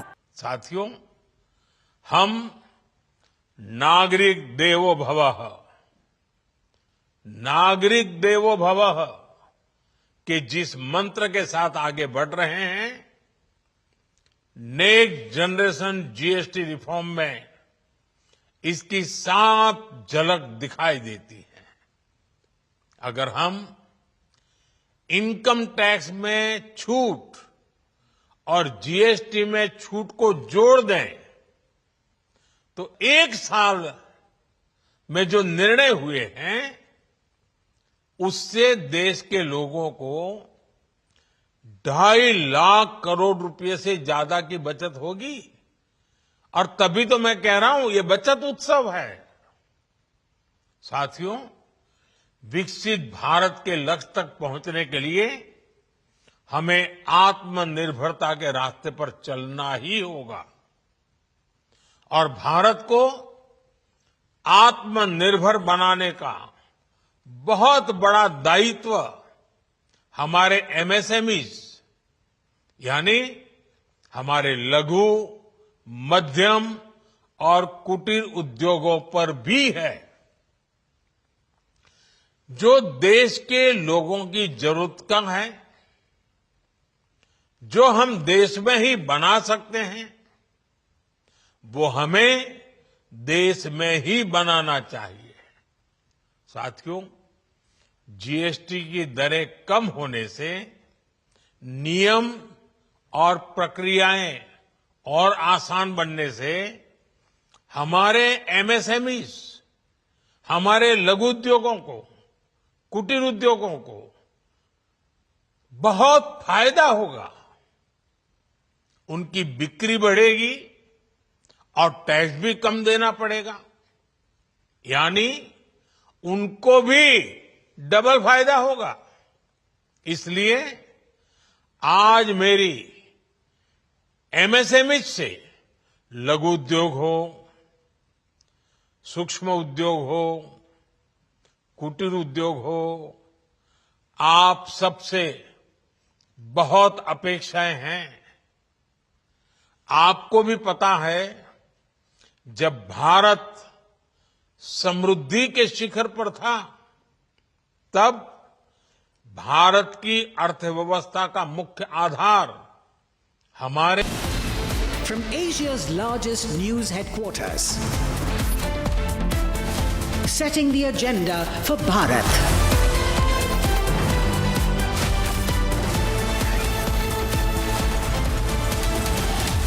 You're watching Republic.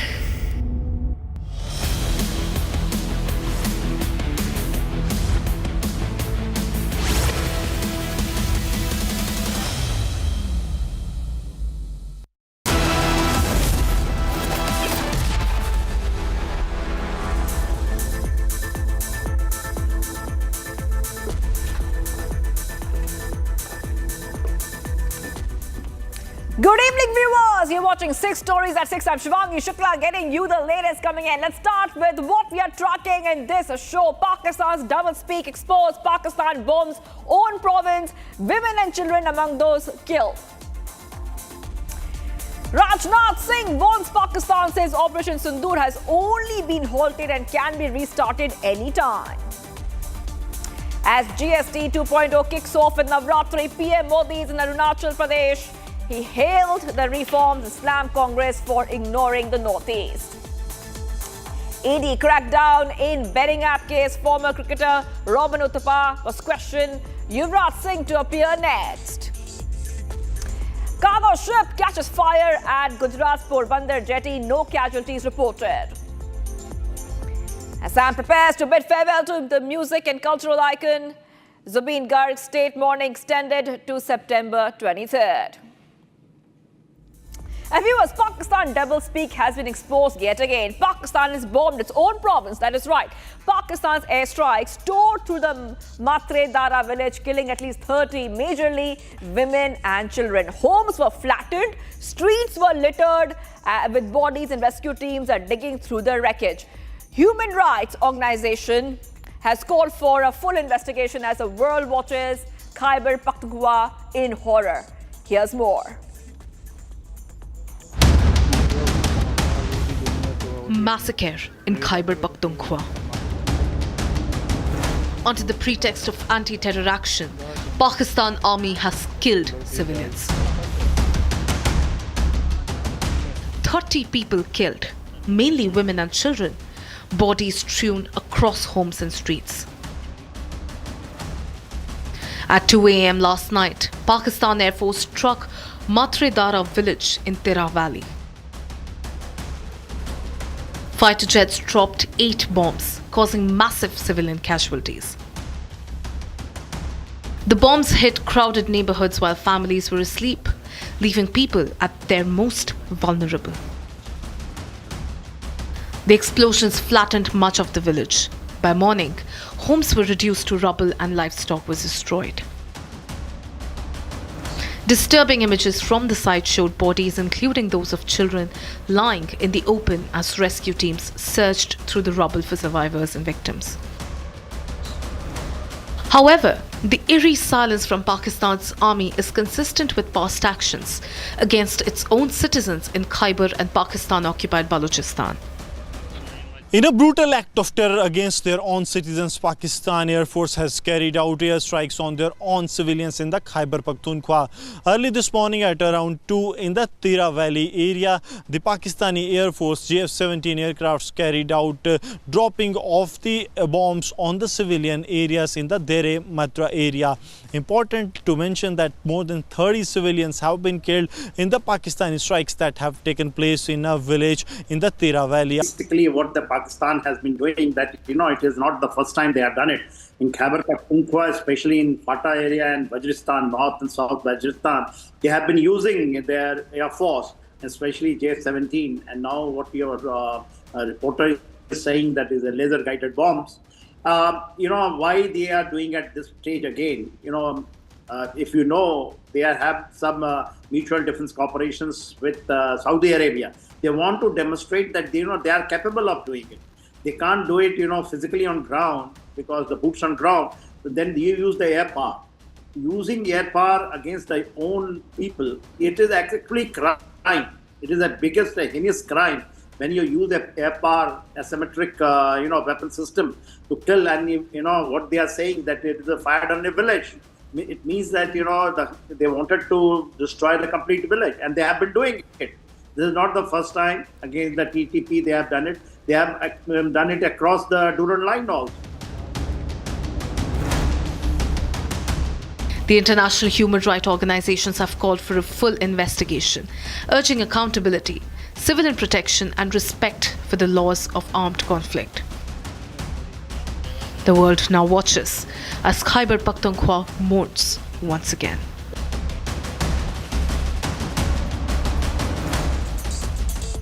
And viewers, India's warning to Pakistan thunders this evening. Operation Sindoor was only paused never ended. Rajnath Singh makes it clear if Pakistan dares repeat terror, phase 2 and phase 3 will strike with greater force. This message is stuck. Choose peace or face Sindhur's fury again. Watch this report for more.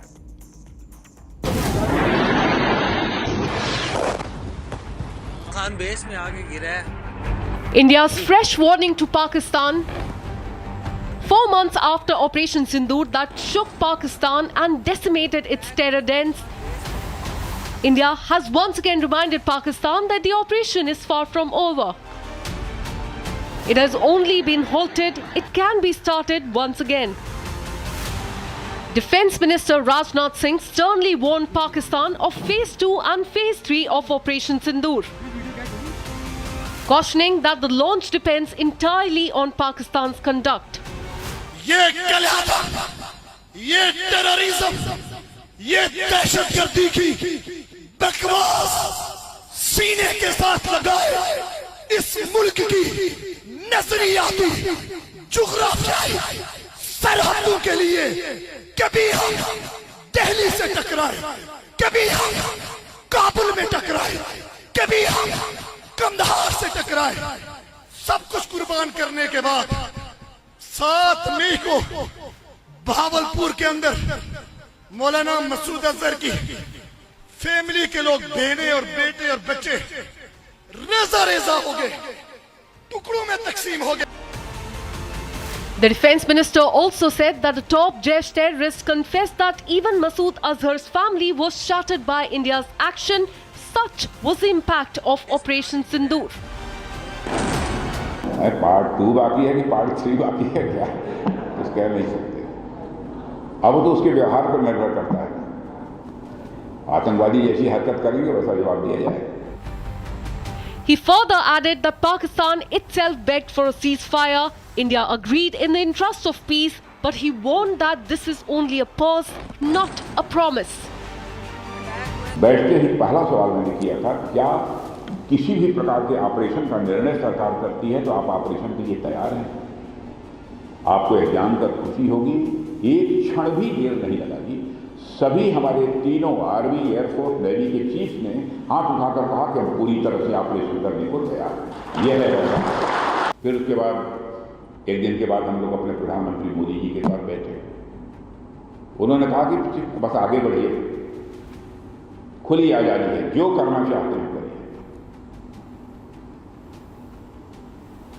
और आपने देखा उसके बाद क्या हुआ, सीमा पर नहीं, घर में घुसकर 100 किलोमीटर से आगे जाकर जो है आतंकवादी ठिकानों को तबाह करने में हम लोगों ने कामयाबी हासिल की। और हमारे प्रधानमंत्री जी ने भी कहा कि यह तो भी पास है, पास।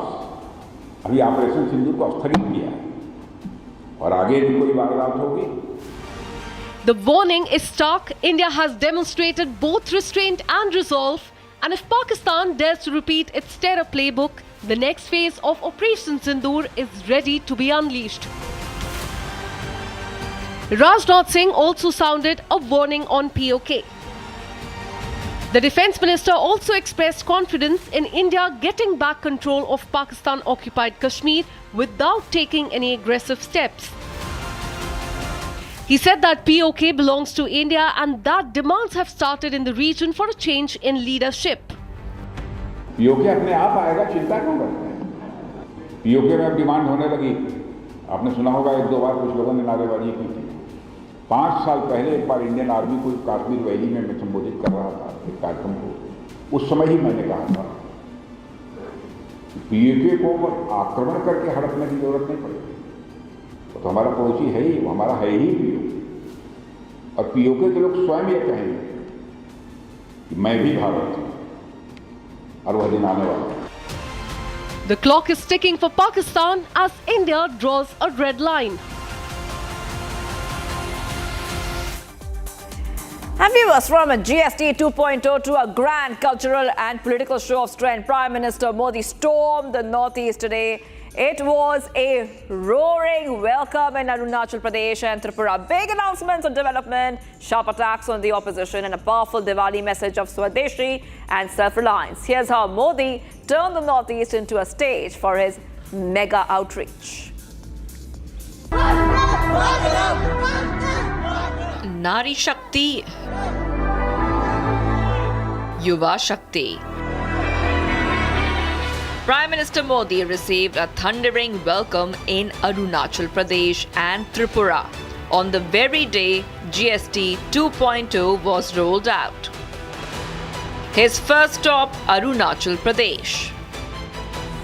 Here, the Prime Minister raised a clarion call, Garv se kaho, ye Swadeshi hai.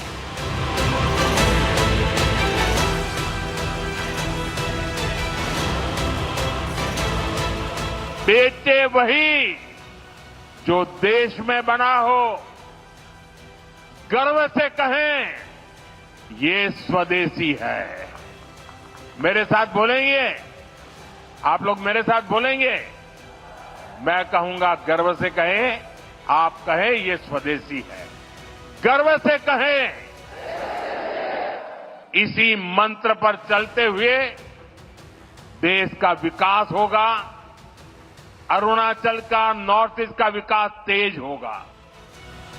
PM Modi interacted with local taxpayers, traders and industry representatives and highlighted the benefits of GST 2.0 billed as a mega Diwali bonanza. At the GST Bachat Utsav in Itanagar, PM Modi urged people to choose local, buy local and strengthen the nation's self-reliance. देश में next generation GST reforms लागू हुए हैं। GST बचत उत्सव की शुरुआत हुई है। त्योहारों के इस मौसम में जनता जनार्दन को ये डबल बोनांजा मिला है। The Prime Minister also laid the foundation stone for two major hydropower projects, the 240 megawatt hydroelectric project and the 186 megawatt hydroelectric projects in the Siom sub-basin. Taking aim at the opposition, Modi accused Congress of decades of neglect in Arunachal, contrasting it with his government's development push. तब जो लोग दिल्ली में बैठकर देश चलाते थे, उन्होंने अरुणाचल को हमेशा नजरअंदाज किया। कांग्रेस जैसे दल सोचते थे कि अरुणाचल में इतने कम लोग हैं, लोकसभा की 2 ही सीटें हैं, तो क्यों अरुणाचल पर ध्यान दिया जाए? कांग्रेस की सोच का अरुणाचल को, पूरे नॉर्थ ईस्ट को बहुत नुकसान हुआ। From Arunachal, the Prime Minister's next stop, Tripura. In Tripura, he inaugurated the redeveloped Mata Tripura Sundari Temple, one of the revered 51 Shakti Pithas of Sanatan faith. Not just the inauguration, PM Modi also performed puja at the redeveloped temple, receiving blessings amid chants and devotion. In a day packed with symbolism, strategy and spectacle, GST 2.0 mega infra push, cultural revival and sharp political messaging. PM Modi turned Arunachal and Tripura into stage for his northeast outreach, sending out one clear signal this Diwali. It's not just discounts, it's development on delivery.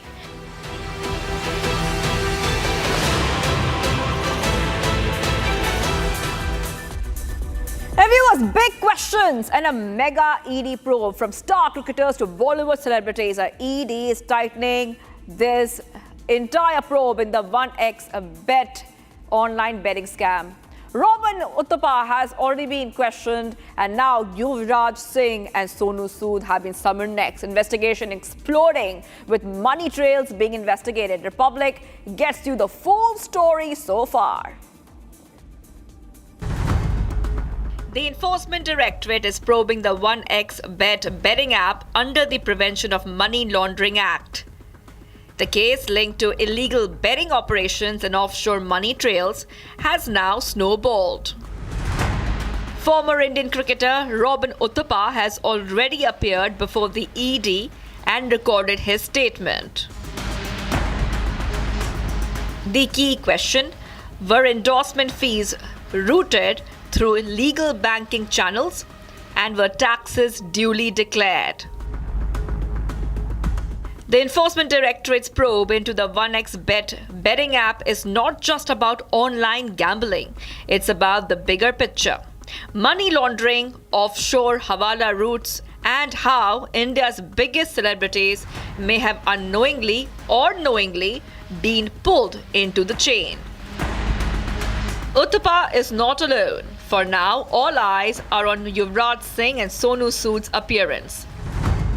Their testimonies are expected to be crucial in tracing the money trail and in answering whether these endorsements were simple contracts or part of something bigger. Earlier, the probe also touched cricketing icons Suresh Raina and Shikhar Dhawan, along with Bengali film stars like Mimi Chakrabarti and Ankush Hazra. Each of them was questioned about their association with the betting brand, the payments they received, and whether they had knowledge of its legal status. The question is, did these stars unknowingly promote an illegal platform? The ED is now tracking how crores in endorsement money was routed. With high-profile summons piling up, the betting scandal is now India's biggest celebrity-linked money laundering ongoing investigation.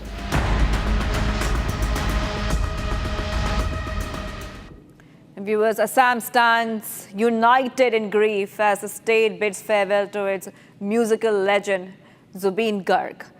From the Arjun Bhogeshwar Barua Sports Complex, where thousands have gathered to pay their last respects to the cremation site being readied for tomorrow's final rites.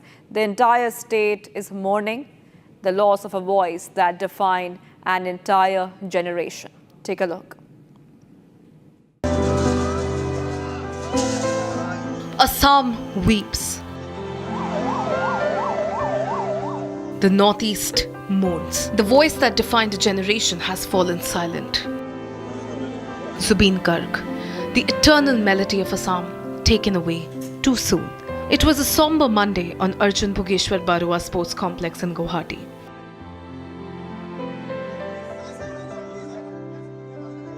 Lakhs of people continue to pour in, standing in queues that stretch nearly 4 kilometers. Fans, admirers and well-wishers bow their heads, eyes moist, as Zubeen's mortal remains lie in state for public tribute.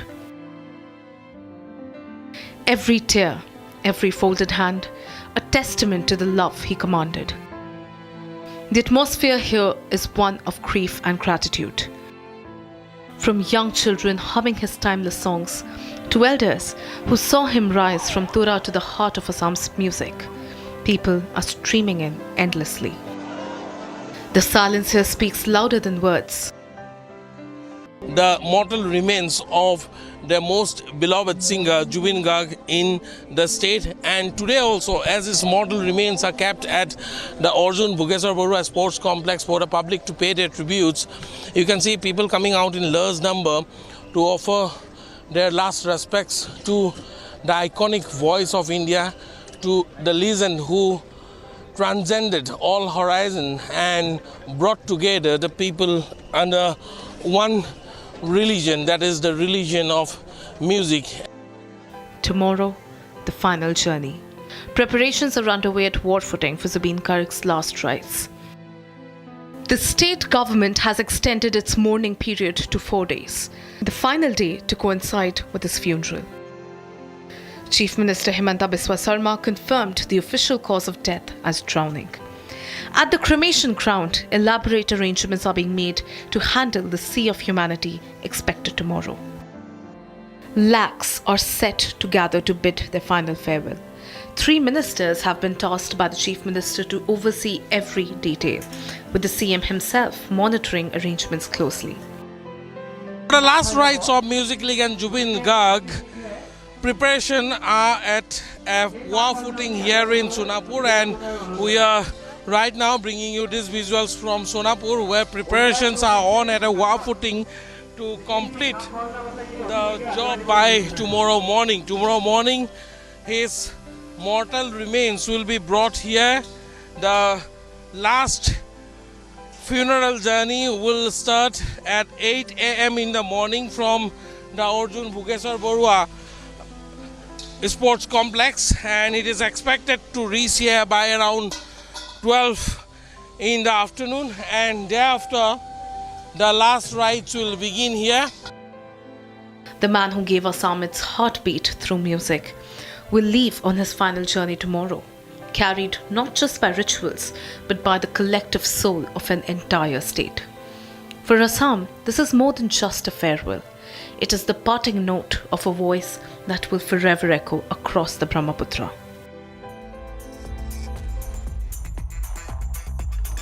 And viewers, that's all we had on 6 Stories at 6. This is Shivangi Shukla signing off. Do not go anywhere. We'll be right back tomorrow. Same time, same place. Keep watching Republic TV.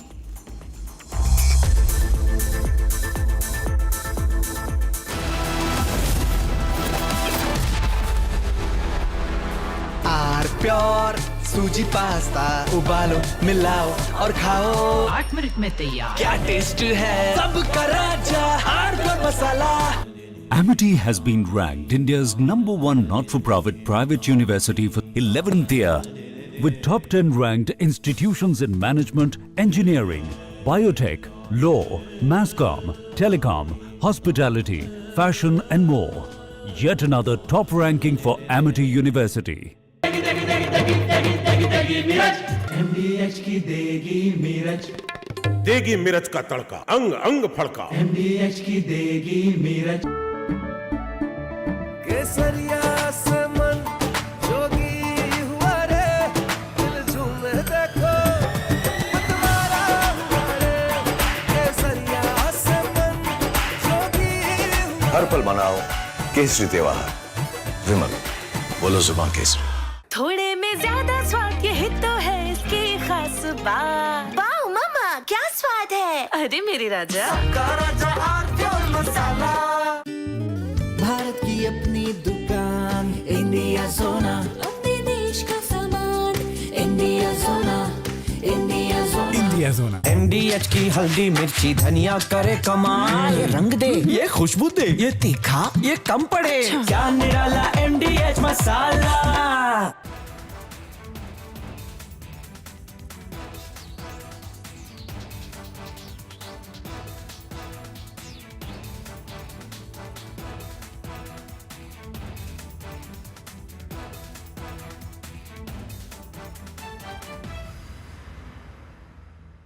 कल यानी नवरात्रि के प्रथम दिवस 22 सितंबर को सूर्योदय के साथ ही next generation GST reforms लागू हो जाएंगे। एक तरह से कल से देश में जीएसटी बचत उत्सव शुरू होने जा रहा है। इस जीएसटी बचत उत्सव में आपकी बचत बढ़ेगी और आप अपनी पसंद की चीजों को और ज्यादा आसानी से खरीद पाएंगे। नए स्वरूप में मुख्य रूप से अब सिर्फ 5% और 18% के ही टैक्स स्लैब रहेंगे। इसका मतलब है रोजमर्रा के इस्तेमाल की ज्यादातर चीजें और सस्ती हो जाएगी।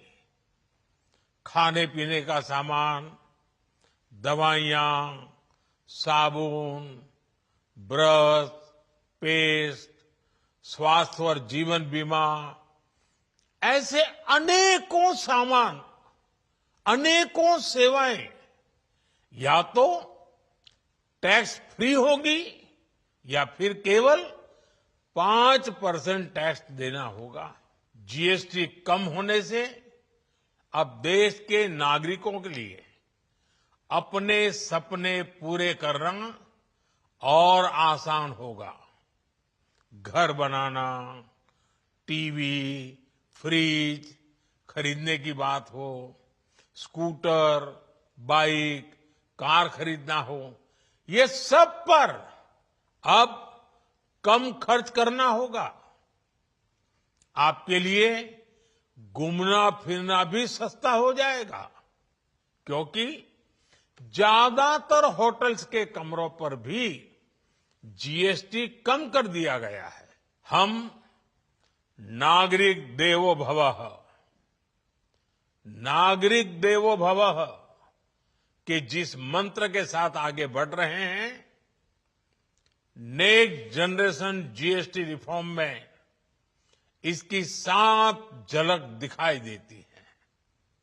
अगर हम इनकम टैक्स में छूट और जीएसटी में छूट को जोड़ दें तो एक साल में जो निर्णय हुए हैं उससे देश के लोगों को 2.5 लाख करोड़ रुपए से ज्यादा की बचत होगी।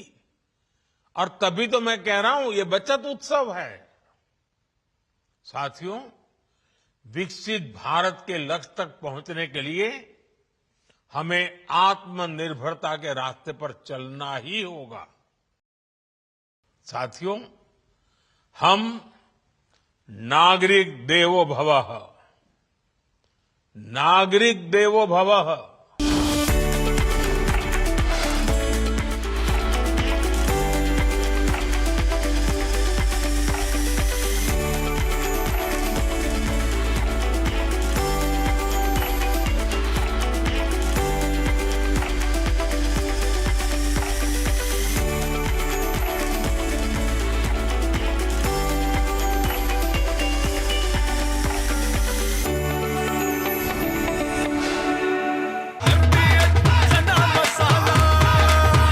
छोलिया हो या लोबिया, सफेद चने या काले चने, सब कुछ मजेदार बने। I choose a world where we dream and the limit is the sky, and this world is my home where I'm living my best. Mindfully crafted home decor fabrics.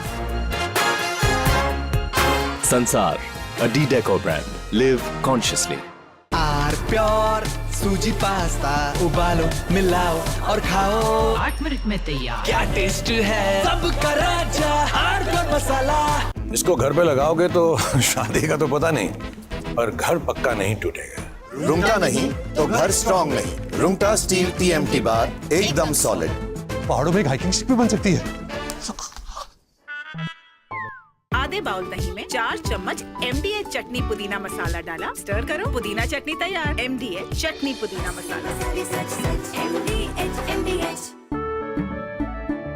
केसरिया से मन जोगी हुआ रे, दिल झूमे देखो मतवारा हुआ रे।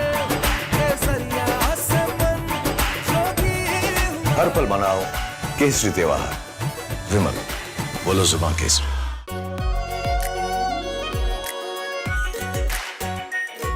Pure shahi paneer masala, delicious, healthy everyday. साथियों, विकसित भारत के लक्ष्य तक पहुंचने के लिए हमें आत्मनिर्भरता के रास्ते पर चलना ही होगा और भारत को आत्मनिर्भर बनाने का बहुत बड़ा दायित्व हमारे MSMEs यानी हमारे लघु, मध्यम और कुटीर उद्योगों पर भी है, जो देश के लोगों की जरूरत कम है, जो हम देश में ही बना सकते हैं, वो हमें देश में ही बनाना चाहिए।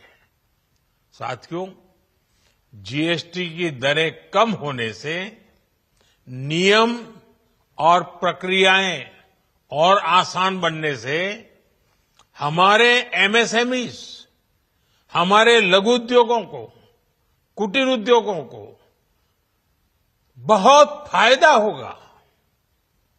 उनकी बिक्री बढ़ेगी और टैक्स भी कम देना पड़ेगा, यानी उनको भी डबल फायदा होगा। इसलिए आज मेरी एमएसएमई से लघु उद्योग हो, सूक्ष्म उद्योग हो, कुटीर उद्योग हो, आप सबसे बहुत अपेक्षाएं हैं। आपको भी पता है, जब भारत समृद्धि के शिखर पर था, तब भारत की अर्थव्यवस्था का मुख्य आधार हमारे एमएसएमईज थे, हमारे लघु और कुटीर उद्योग थे। भारत की मैन्युफैक्चरिंग, भारत में बने सामानों की क्वालिटी बेहतर होती थी। हमें उस गौरव को वापस पाना है। हमारे लघु उद्योग जो बनाए, वो दुनिया में हर कसौटी पर बेस्ट हो, उत्तम से उत्तम हो। हम जो मैन्युफैक्चर करें, वो दुनिया में आन बान शान के साथ देश के सारे पैरामीटर को पार करने वाला हो। हमारे प्रोडक्ट्स की quality.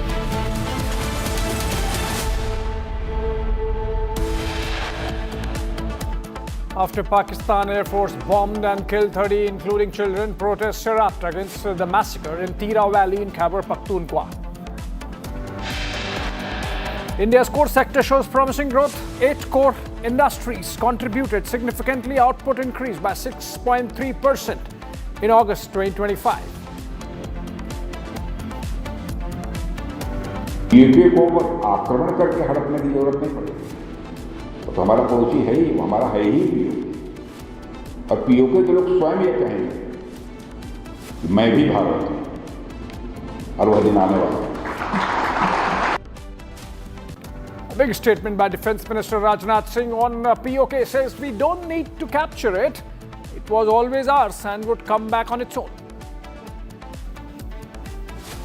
After Arunachal Pradesh Prime Minister arrives in Tripura, offers prayers at Mata Tripura Sundari Temple.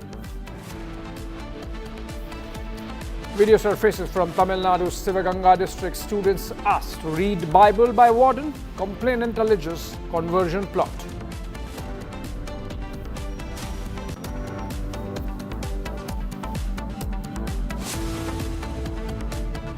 Let's begin this with a breaking news coming in from Assam, where after a bit of a controversy surrounding the reason of death of singer and Assamese sensation Zubeen Garg in Singapore, now the government of Chief Minister Hemanta Biswa Sarma has decided to carry out a follow-on autopsy. Let's listen to him. So, I personally did not wanted to encourage a cutting of his body. You know how post-mortem is done. But still, as a chief minister, I cannot go by my own emotion. I have to take decision on the basis of mitigating circumstances. So as there is demand, and I have seen one or two leading people has also raising this demand, so we have decided to accept the demand, and morning it will take 2 hours. We will go through the process. And his family also consented. His wife, I discussed with his wife through Pavitra, and the family has also said that okay, let it be done. We have no problem. Also, in terms of the CID investigation, now you're going to reach out to the authorities in Singapore. You see, I cannot reach out to Singapore. There is a procedure of Interpol how to reach out. So we have to follow that procedure. We have to move to the Guwahati court. The Guwahati court will issue a letter rogatory. So on that, with that letter rogatory, our people will go to Singapore.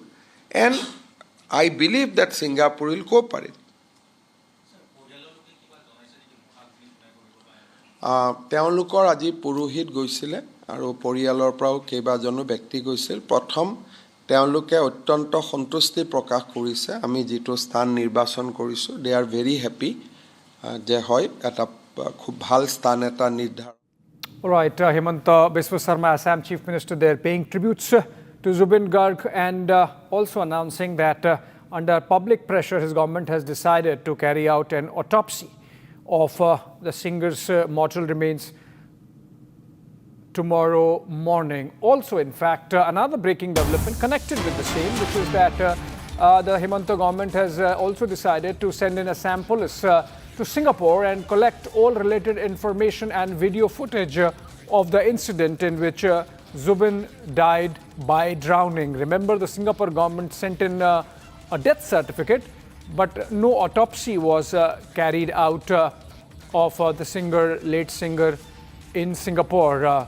Assam police now getting in, it's becoming a sentimental issue with the people of Assam, and the Himanta government responding to that sentiment on the ground and ordering an autopsy which is going to take place tomorrow. In fact, remember, we just heard the Chief Minister say that personally he was of the view that they should not do it, but then under public demand and pressure they have decided to go ahead and get an autopsy done, post-mortem done, to find out the exact reason for the death of the singer. As per the death certificate provided by the Singapore authorities, he died by drowning, and the reason why the Assam police is being sent is to ascertain whether the Singapore authorities did due diligence before issuing that death certificate and the cause of death, and whether there is any likelihood of any unnatural cause or causes behind the drowning. All right, coming out of Assam, moving on to Pakistan. In Matredara village of Khyber Pakhtunkhwa province, where 30 civilians, including women and children, were killed in Pakistani Air Force strikes. Leaders of the Afridi Pashtun tribe are now holding protests and meetings with local residents. According to information, these protests against this massacre by the Pakistani armed forces have snowballed, and the Afridi Pashtuns may also lay siege to the Pakistan Air Force station located in Peshawar. This even as discussions are underway in the village, which was struck by the Pakistani jets, killing 30, on how to stage demonstrations and how to respond to the massacre carried out by the Pakistani Air Force last night. Remember, this is a restive province, Khyber Pakhtunkhwa. These are very proud Pashtuns, and they have linkages across the border with Afghanistan Pashtuns, and this is a territory which has never surrendered its independence for centuries, and now for the Pakistani Air Force to be carrying out reprisal air strikes, killing 30 of its own citizens.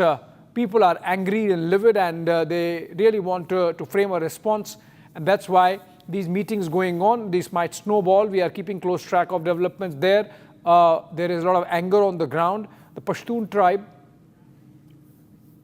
Okay, we in fact are going to stay on this story. We have Gursimran joining us live from Jammu. We have Ishan joining us live from Delhi. But I want to begin with Shawan. He's joining us live from our newsroom. Shawan, those horrific pictures of innocent civilians killed by Pakistani Air Force strikes. What do we know about the reasons why the Pakistani Air Force carried out this strike? Well, the Pakistani army and particularly the Air Force carrying out these strikes in Pakistan-occupied Balochistan is an indication of the fact that things have basically gone out of control. The reason being are the following. One, over the last few weeks, we have seen that multiple attacks that have been carried out on the Pakistani army by the Balochis. And what is important to point out here is that the Pakistanis have essentially been cornered. The Afridi Pashtuns are now essentially up in arms. In fact, there are reports coming in from Pakistan-occupied Balochistan that they are basically trying to lay siege on the Pakistani Air Force based in Peshawar. Now, what's important to point out here is that these demonstrations have only increased in the last 24 hours following the indiscriminate firing that actually took place and the bombing that has taken place. In fact, LS-6 bombs were actually dropped by the Pakistani Air Force in this particular Matridar village area, resulting in the loss of about 30 civilians. The Pakistani army is giving a spin by saying that the civilians had basically used IEDs and they were basically giving cover to terrorists in Khyber Pakhtunkhwa, and that is the reason why these raids were basically carried out by the Pakistani Air Force. The reality is this, that the civilians have largely been targeted. Those who have basically spoken against the Pakistani establishment and particularly against the Pakistani army. And that is the reason why you're looking at this kind of a reprisal that's actually taking place. And more importantly, remember the Pakistanis had to leave their post in many areas in Balochistan. This is after the large-scale demonstration that has taken place on the ground to begin with. And secondly, what has happened is that they're losing grip over those very areas where you have had the Balochis taking full control of certain cities and more importantly, taking away the power from the Pakistani army, resulting in the current situation. Right, let's take more views. Thank you, Shavan. And I go to Gursimran.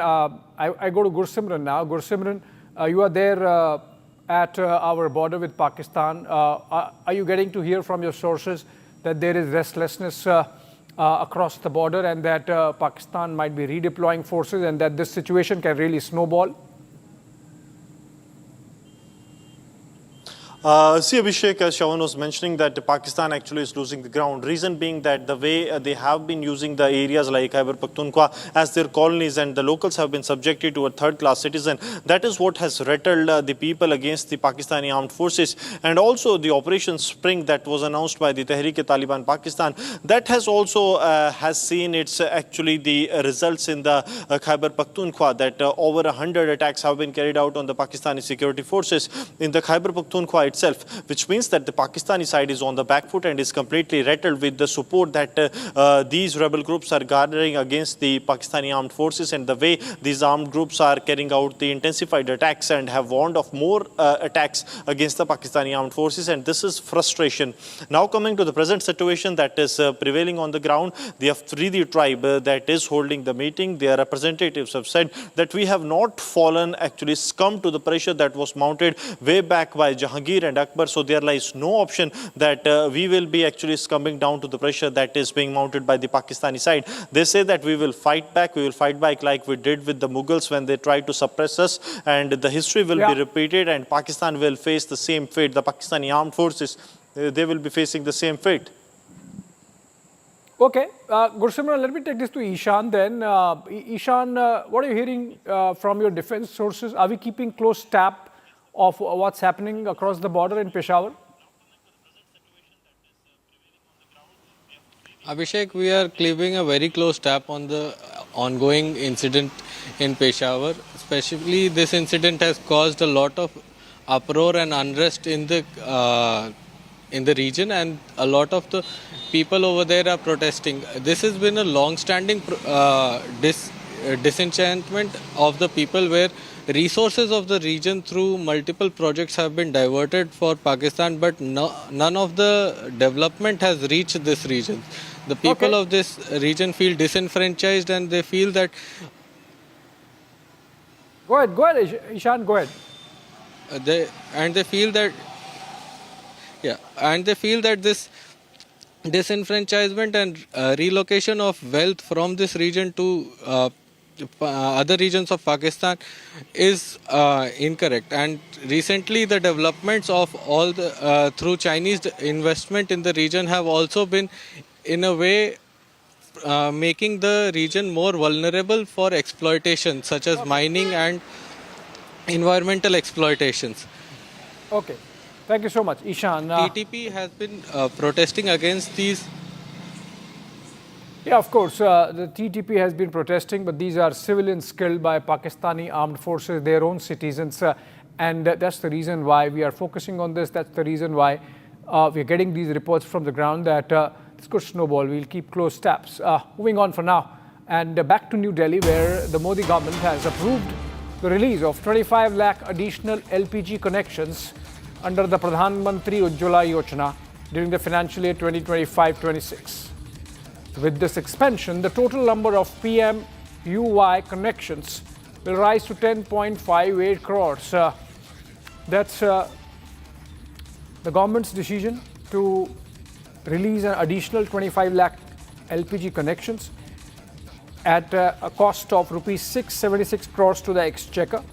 The money would be released, which includes 512 crores for providing those deposit-free connections at the rate of about 2,000 per connection, and rupees 160 crores for targeted subsidy of 300 per domestic LPG cylinder, which is given among the poor of the country. Ujjwala Yojana, remember, brought in gas cylinders to the homes of poor, both in the urban and the rural areas of the country. It was launched way back in 2014 itself, with the first term of the Modi government. And now being scaled up to 10.58 crore connections. All right, moving on. A speeding Lamborghini lost control and crashed on Mumbai's coastal road. According to Worli police, the supercar lost grip on the wet road, which led to the crash. Here are the details. A Lamborghini lost control and crashed into the divider on the southbound side of Mumbai's coastal road on Sunday morning. The driver was unharmed, but the car was badly damaged. The incident occurred at around 9:30 a.m. just after an early morning rain, which had left the road wet and slippery. The footage shows the luxury sports car speeding along the coastal road before it skids and slams into the divider. According to the Worli police, the driver, 52-year-old Atish Shah, was driving towards Kolaba when the incident occurred. The car suddenly skidded on the wet surface, collided with a barricade, and finally came to a stop. The police confirmed that the driver was not injured in the crash. The police have requested the RTO to inspect the Lamborghini for any mechanical faults as well. However, initial assessments indicate that the slippery road was likely to be the main cause of the accident. Right, a breaking news development from down south. Karnataka Chief Minister Sudha has gotten into a public outburst, angry at a crowd as they started leaving while he was making an address. Sudha said, if you cannot sit for half an hour or 1 hour, why do you come? And Sudha there, the Chief Minister of Karnataka, losing his cool. Do we have the audio? We can listen to the net and understand his frustration at people leaving the venue while he was speaking.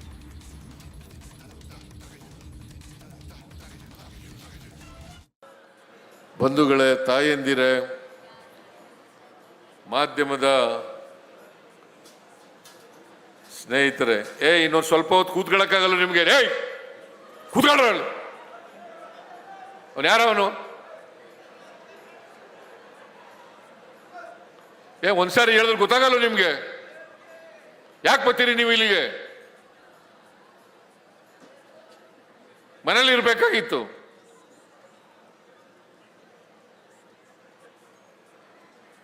ಪೊಲೀಸ್ನವ್ರು ಅಲ್ಲಿ ಬಿಟ್ಬೇಡ್ರಿ, ಕಳಿಸ್ರಿ ಎಲ್ಲ.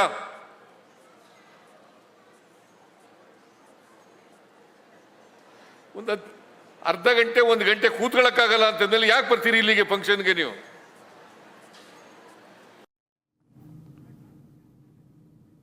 Well, that's a leader's sense of entitlement. Very angry there at people leaving midway while he was speaking. Moving on. After Arunachal Pradesh, Prime Minister Modi arrived in Tripura and offered prayers at Mata Tripura Sundari temple. This was the occasion to dedicate the redeveloped Tripura Sundari temple complex on the lines of the Kashi Vishwanath corridor and the Ujjain Mahakal corridor. Moving on.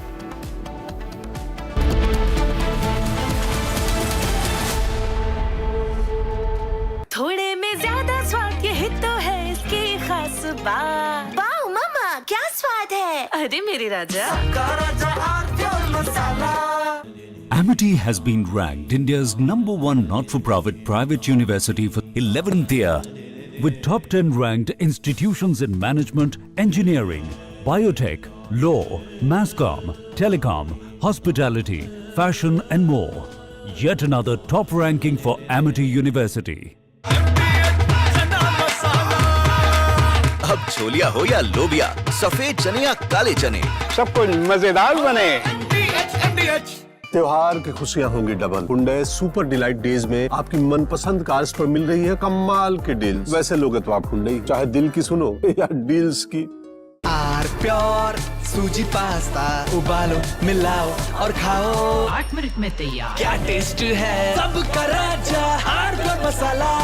I choose a world where we dream and the limit is the sky, and this world is my home where I'm living my best. Mindfully crafted home decor fabrics. Sansar, a D-Decor brand. Live consciously. MDH की हल्दी मिर्ची धनिया करे कमाल। ये रंग दे, ये खुशबू दे, ये तीखा, ये कम पड़े। क्या निराला MDH मसाला।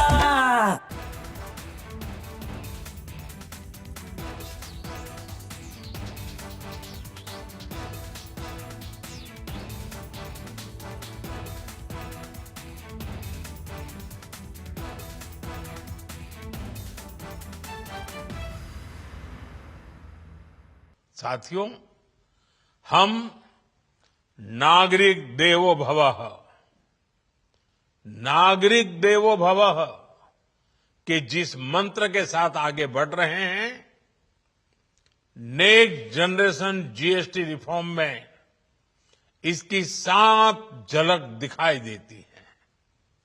अगर हम इनकम टैक्स में छूट और जीएसटी में छूट को जोड़ दें तो 1 साल में जो निर्णय हुए हैं उससे देश के लोगों को 2.5 लाख करोड़ रुपए से ज्यादा की बचत होगी। और तभी तो मैं कह रहा हूं ये बचत उत्सव है।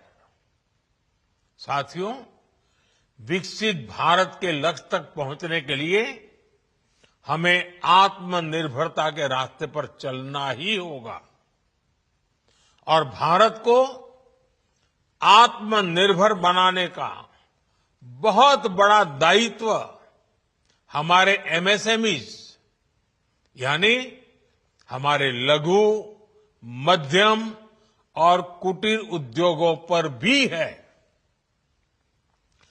जो देश के लोगों की जरूरत का है, जो हम देश में ही बना सकते हैं, वो हमें देश में ही बनाना चाहिए। साथियों, जीएसटी की दरें कम होने से नियम और प्रक्रियाएं और आसान बनने से हमारे एमएसएमईज, हमारे लघु उद्योगों को, कुटीर उद्योगों को बहुत फायदा होगा। उनकी बिक्री बढ़ेगी और टैक्स भी कम देना पड़ेगा, यानी उनको भी डबल फायदा होगा। इसलिए आज मेरी एमएसएमई से लघु उद्योग हो, सूक्ष्म उद्योग हो, कुटीर उद्योग हो, आप सबसे बहुत अपेक्षाएं हैं। आपको भी पता है, जब भारत समृद्धि के शिखर पर था, तब भारत की अर्थव्यवस्था का मुख्य आधार हमारे एमएसएमईज थे, हमारे लघु और कुटीर उद्योग थे। भारत की मैन्युफैक्चरिंग, भारत में बने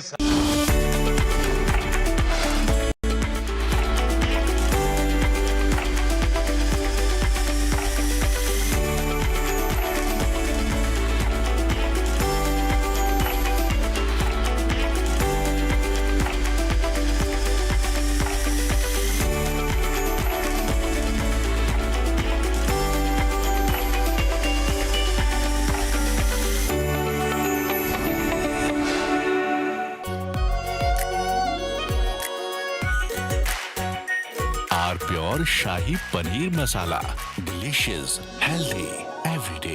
त्योहार की खुशियां होंगी double. Hyundai super delight days में आपकी मनपसंद कार्स पर मिल रही है कमाल के डील्स। वैसे लोगे तो आप हुंडई, चाहे दिल की सुनो या डील्स की। दादी के हाथों का जादू और खुशबू से महकता घर, माँ की मुस्कुराहट और खाने की सुगंध। MDH गरम मसाला, क्योंकि हर रिश्ता है स्वाद से जुड़ा। केसरिया से मन जोगी हुआ रे, दिल झूमे देखो मतवारा हुआ रे। केसरिया से मन जोगी हुआ। हर पल मनाओ केसरी त्योहार। विमल, बोलो जुबान केसरी। थोड़े में ज्यादा स्वाद, यही तो है इसकी खास बात। वाओ मामा, क्या स्वाद है। अरे मेरे राजा, राजा आर मसाला। भारत की अपनी दुकान, इंडिया सोना, अपने देश का सामान, इंडिया सोना, इंडिया सोना, इंडिया सोना।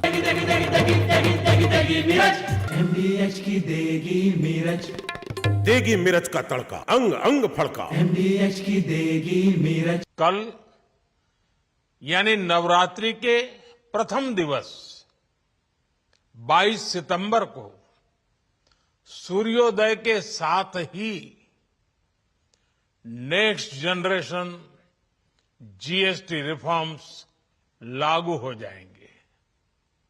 एक तरह से कल से देश में GST बचत उत्सव शुरू होने जा रहा है। इस GST बचत उत्सव में आपकी बचत बढ़ेगी और आप अपनी पसंद की चीजों को और ज्यादा आसानी से खरीद पाएंगे। नए स्वरूप में मुख्य रूप से अब सिर्फ 5% और 18% के ही टैक्स स्लैब रहेंगे। इसका मतलब है रोजमर्रा के इस्तेमाल की ज्यादातर चीजें और सस्ती हो जाएगी। खाने पीने का सामान, दवाइयां, साबुन, ब्रश, पेस्ट, स्वास्थ्य और जीवन बीमा, ऐसे अनेकों सामान, अनेकों सेवाएं या तो टैक्स फ्री होगी या फिर केवल 5% टैक्स देना होगा। GST कम होने से अब देश के नागरिकों के लिए अपने सपने पूरे करना और आसान होगा। घर बनाना, टीवी, फ्रिज खरीदने की बात हो, स्कूटर, बाइक, कार खरीदना हो, ये सब पर अब कम खर्च करना होगा। आपके लिए घूमना फिरना भी सस्ता हो जाएगा, क्योंकि ज्यादातर होटल्स के कमरों पर भी GST कम कर दिया गया है। हम नागरिक देवो भवः, नागरिक देवो भवः के जिस मंत्र के साथ आगे बढ़ रहे हैं, नेक्स्ट जनरेशन GST रिफॉर्म में इसकी साफ झलक दिखाई देती है। अगर हम इनकम टैक्स में छूट और GST में छूट को जोड़ दें तो एक साल में जो निर्णय हुए हैं उससे देश के लोगों को 2.5 लाख करोड़ रुपए से ज्यादा From Asia's largest news headquarters, setting the agenda for Bharat.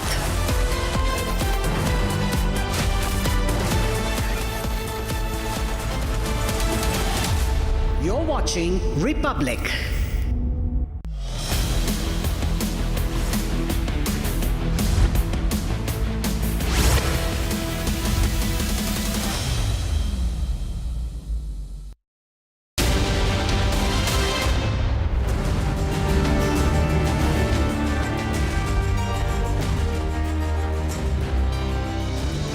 Thank you for joining us on This Is Exclusive. Ladies and gentlemen, on the show tonight, we're coming to you with three big stories.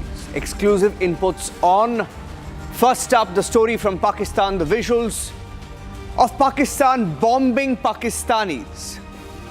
Pakistan bombing Pakistanis. 30 women and children have been killed in Khyber Pakhtunkhwa region.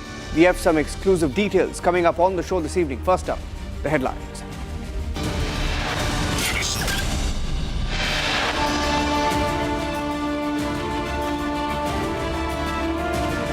Women and children killed in Pakistan's Khyber Pakhtunkhwa region as Pakistan uses Chinese jets, Chinese missiles to bomb its own people.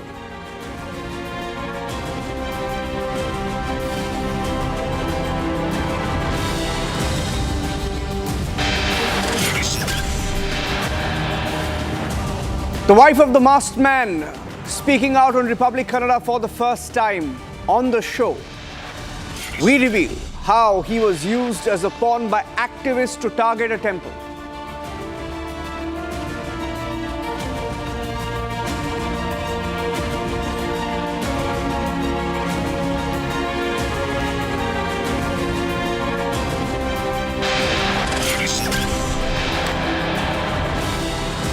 The Khedkar family in Pune, in Mumbai, Maharashtra. The search is on for Pooja Khedkar and her family, her father, her mother, as they mock the entire system after fraud, after waving guns and after kidnapping charge. The system lets them escape.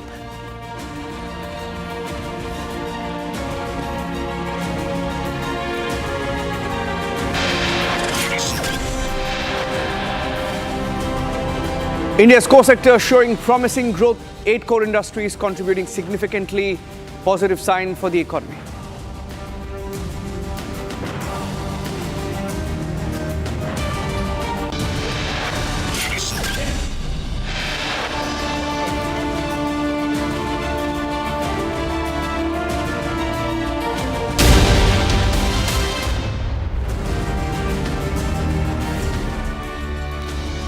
On top of 7 p.m, we come to you with pictures from Pakistan.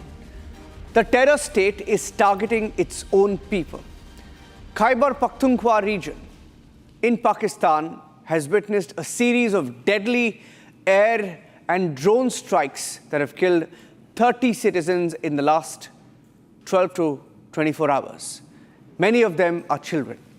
The latest attack by Pakistan forces on its own people has sparked widespread anger. These are exclusive pictures that came into our newsroom some time back of the protests that have broken out. Reports have confirmed that Pakistani Air Force jets dropped at least 8 bombs on a village in the Tira Valley in Khyber Pakhtunkhwa province. These are heartbreaking images that show children lying lifeless on beds, while adult victims being covered with blankets and bed sheets in some of the most backward regions of Pakistan. And these are exclusive pictures that came in, ladies and gentlemen, of the protests that continue in Pakistan this evening. Meetings that have been held, public meetings asking for an uprising, asking for more protests against the Pakistan armed forces. And to talk about what's happening here, we have Mr. Brahma Chellaney. Brahma Chellaney is a strategic affairs expert. Mr. Chellaney, good evening. First up, it's not the first time that Pakistan has targeted its own people in Khyber Pakhtunkhwa region. There has been, a series of governments have come and gone, and there has been an attempt to fight terrorists, their own terrorists in this particular region. But in the context of what's going on between the civilian, the army establishment in Pakistan, How do you see this latest attack play a role in perhaps changing the dynamics on the ground, Mr. Chellaney? The massacre of so many civilians, that too by dropping sophisticated bombs from Chinese-supplied warplanes, indicates the contempt with which the Pakistan military treats non-Punjabis. Across Pakistan, there is significant unrest and separatist movements in the non-Punjab areas of Pakistan. It indicates the alienation of non-Punjabi Muslims from the Pakistani state. And the Pakistani state has long employed war and terrorism as instruments of policy, not just against India, against its own people. The non-Punjabis in Pakistan have borne the brunt of this approach of the Pakistan military. It's incredible that the Pakistan military would bomb its own people in the name of combating terrorism. The way it has recklessly bombed and killed so many civilians calls for an international investigation, because this really is against all norms of civilized conduct. They violate the very principles on which the UN is founded, that states should not engage in acts that actually underscore how they are treating their own citizens in manner as if they are not human beings. Yeah. And if you can tell us the significance of the timing of all of this. I mean, at a time when there also, there is one part of Pakistan that is trying to talk to Afghanistan and Kabul, engage them. There is another side of Pakistan which is trying to keep America happy and engage Afghanistan in some way militarily. Now we hear that there is an attempt to blame Kabul for the Tehrik-e-Taliban attacks that are happening as well. Do you see the dynamic shift perhaps between Afghanistan, Pakistan in the next, near future, in the next few days? The problem is this, that American interests and Chinese interests converge in Pakistan. So that allows Pakistan to cozy up to the US as well as to China. And that also explains why the Trump administration today is targeting the Indian-operated Chabahar port in Iran, but turning a blind eye to the Chinese-run Gwadar port. This is because US-Chinese interests converge in Pakistan. In that larger context, we should not forget that Trump, in his own words, is now exerting pressure on the Taliban and Afghanistan to cede control of the Bagram air base to the US. If the Taliban are pressured into ceding Bagram to the US, that will further elevate the terrorism threat in the region, but also it will reinforce the US-Pakistan relationship. So the developments that we are seeing, where the US, China, plus countries like Turkey and now Saudi Arabia are helping prop up the Pakistani state, that in turn allows Pakistan to do what we have just seen, including massacring its own citizens. And I think the regional security is being undermined by these external players. They're not bothered about how this will destabilize the region, whether it's Pakistan itself and Afghanistan, and not to forget the direct impact on India. They're more interested in playing these geopolitical games, using Pakistan as a pawn. And all this gives a carte blanche to the Pakistan military, especially its all-powerful army chief, who thinks and actually acts as the de facto ruler of Pakistan. Yeah. Thank you for that, Mr. Chellaney, for joining us on the show this evening. Leaving it at that now, and let's move on to the next big story on the show this evening. Ladies and gentlemen, the sensational Dharmastala mass burial case has now collapsed completely under its own weight because the so-called masked man who's propped up by activists has been unmasked. We were the first to report that the star witness himself was compromised.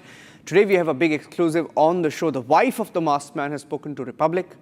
First up, here's how the story is unfolded, and we go straight to that interview.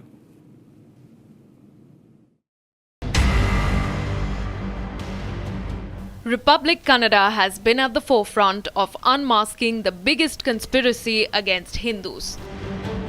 The story began in July this year when an anonymous masked man claimed he had buried hundreds of bodies of girls and women killed in Dharmastala temple. He described chilling details of sexual assault and forgotten corpses, allegations that shook the nation and maligned the sanctity of this centuries-old spiritual center. Republic refused to buy into the cliché. We stepped away from the narrative being manufactured and investigated the man behind the mask. We were the first to question who the masked man was, probing inconsistencies in his story, asking why his claims surfaced years after the alleged crimes, and who stood to gain by demonizing the temple. The so-called masked man was not a whistleblower, but C.N. Chinnaya, a man who admitted to a larger conspiracy at play.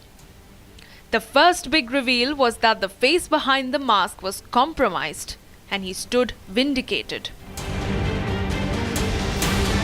We first uncovered the background most never revealed. The so-called masked man had stayed inside Satyamangalam forest in a camp once run by the LTTE in Tamil Nadu.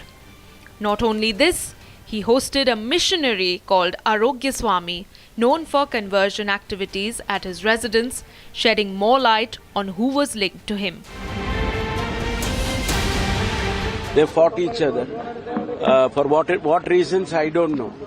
But each of them have given complaints. Complaints have been taken and registered, and further inquiries will be done.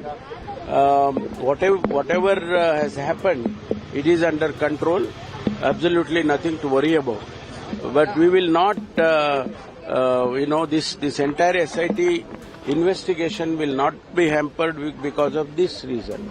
We will definitely take it more seriously, and we will take everything under control and continue the investigation. Political reactions have been sharp. The BJP has called it a deliberate attempt to malign the temple. Hereditary administrator of the Dharmastala temple, Dharmadhikari, himself has spoken.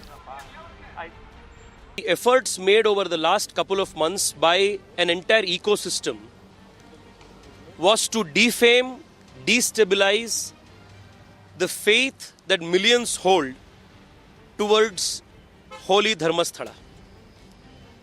A large conspiracy which involves actors not just inside the country but even certain forces outside has come together to orchestrate this entire conspiracy.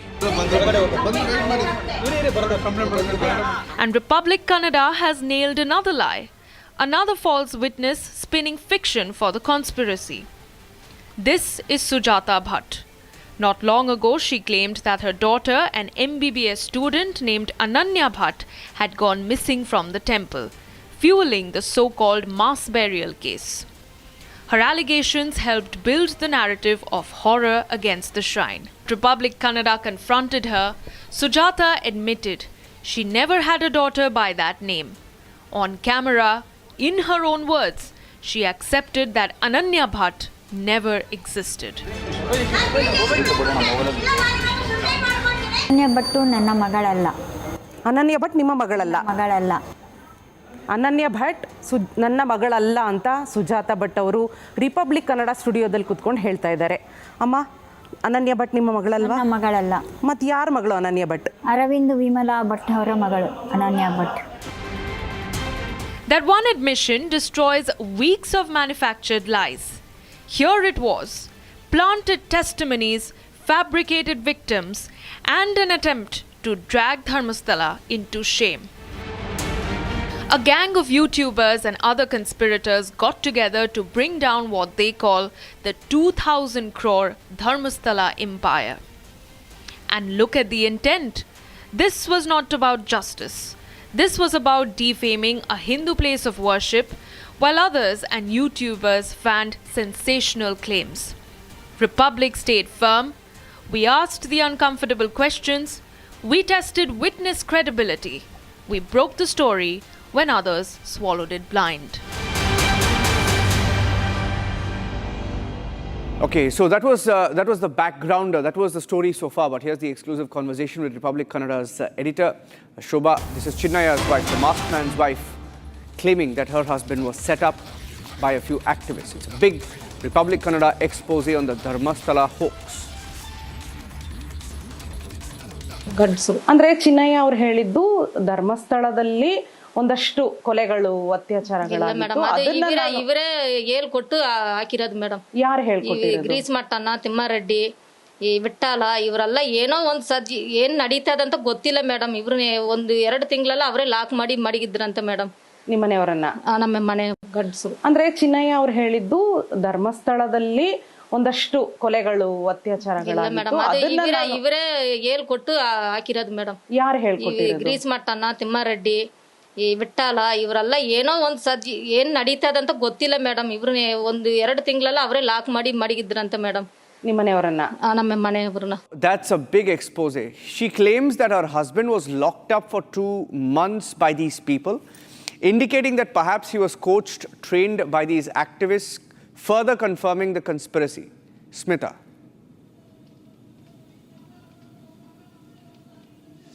Exactly, Niranjan. Republic Kannada's one more exclusive investigative interview, which is at present going on here in Republic Kannada. A big, expose regarding this anti-Dharmasthala conspiracy. Niranjan, this interview is like a climax for month-old Dharmasthala conspiracy drama in which Republic Kannada had, step by step exposed the scriptwriters, the actors, the directors, and only the producers who have funded this conspiracy have to be exposed. Probably the final showdown will be very shortly in front of the people of Karnataka, in fact in front of people of the entire world by the SIT final verdict. But before that, this interview, which I said that the climax of this entire conspiracy theory against Dharmasthala, Chinnaya's wife Malika speaks exclusively with Republic Kannada, where she openly says that Chinnaya, that is the masked man, was locked up, was beaten up, and entire, the proof, whatever he said, and the areas which he marked in front of the SIT to be dug, entire script was written by these, so-called protesters, anti-Dharmasthala conspirators, Mahesh Shetty Timurodi and Girish Mattananavar, and one more person, Vittal Rao. She has openly confessed that Chinnaya just acted there according to the, instructions of these 3 persons. When he failed to do so, he was locked up, beaten, and his phone was snatched. As I say repeatedly, this is the climax of the entire anti-Dharmasthala conspiracy theory. Thank you for joining us with those inputs. Smita, with those details. Shobha, the Republic Kannada editor, has done a long interview which is also being aired on Republic Kannada as we speak. That's it on this edition of the news on This Is Exclusive. Ladies and gentlemen, thank you for joining us.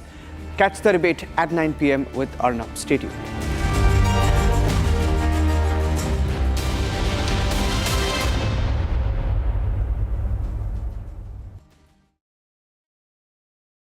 Co-powered by Century Ply Club Prime. Raho befikar. MDH की देगी मिर्च, देगी मिर्च का तड़का, अंग अंग फड़का। MDH की देगी मिर्च। Amity has been ranked India's #1 not-for-profit private university for 11th year, with top 10 ranked institutions in management, engineering, biotech, law, masscom, telecom, hospitality, fashion and more. Yet another top ranking for Amity University. थोड़े में ज्यादा स्वाद, यही तो है इसकी खास बात। वाओ मामा, क्या स्वाद है? अरे मेरे राजा, राजा और प्योर मसाला।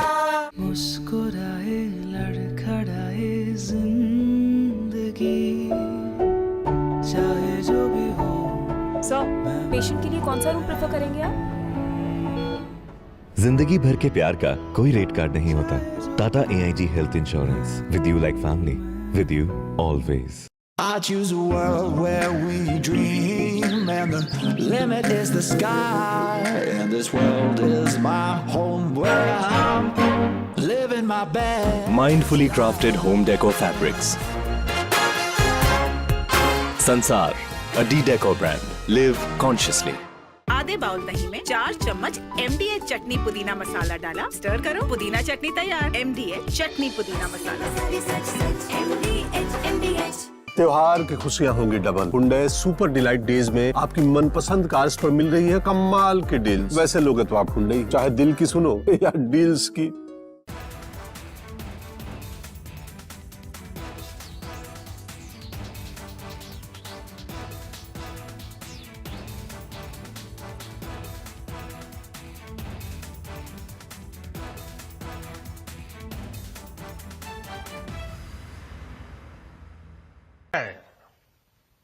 साथियों, विकसित भारत के लक्ष्य तक पहुंचने के लिए हमें आत्मनिर्भरता के रास्ते पर चलना ही होगा और भारत को आत्मनिर्भर बनाने का बहुत बड़ा दायित्व हमारे MSMEs यानी हमारे लघु, मध्यम और कुटीर उद्योगों पर भी है,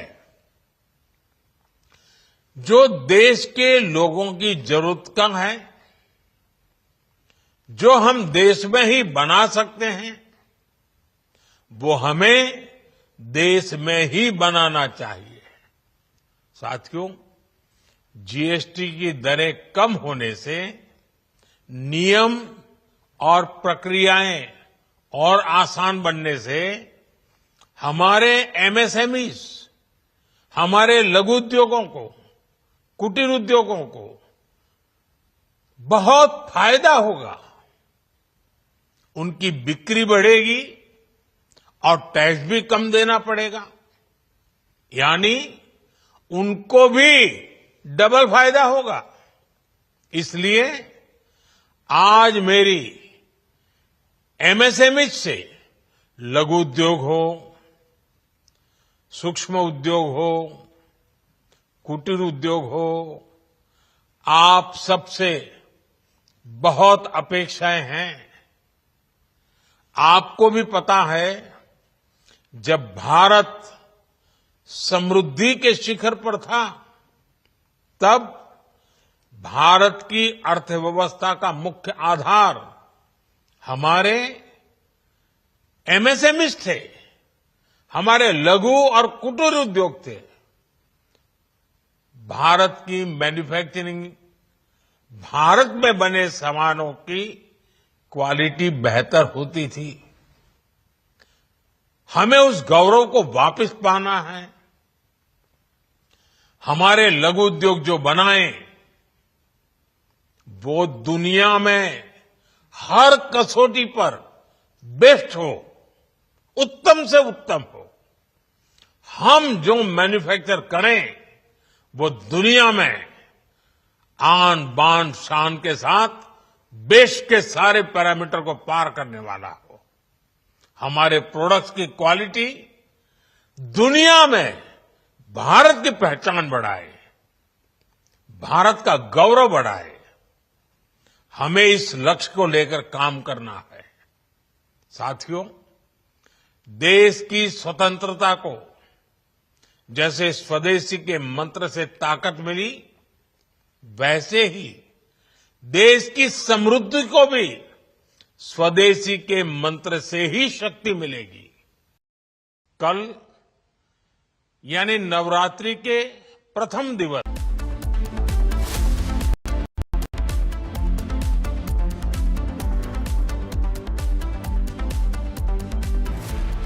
Co-powered by Century Ply Club Prime. रहो बेफिक्र। अब छोलिया हो या लोबिया, सफेद चने या काले चने, सब कुछ मजेदार बने।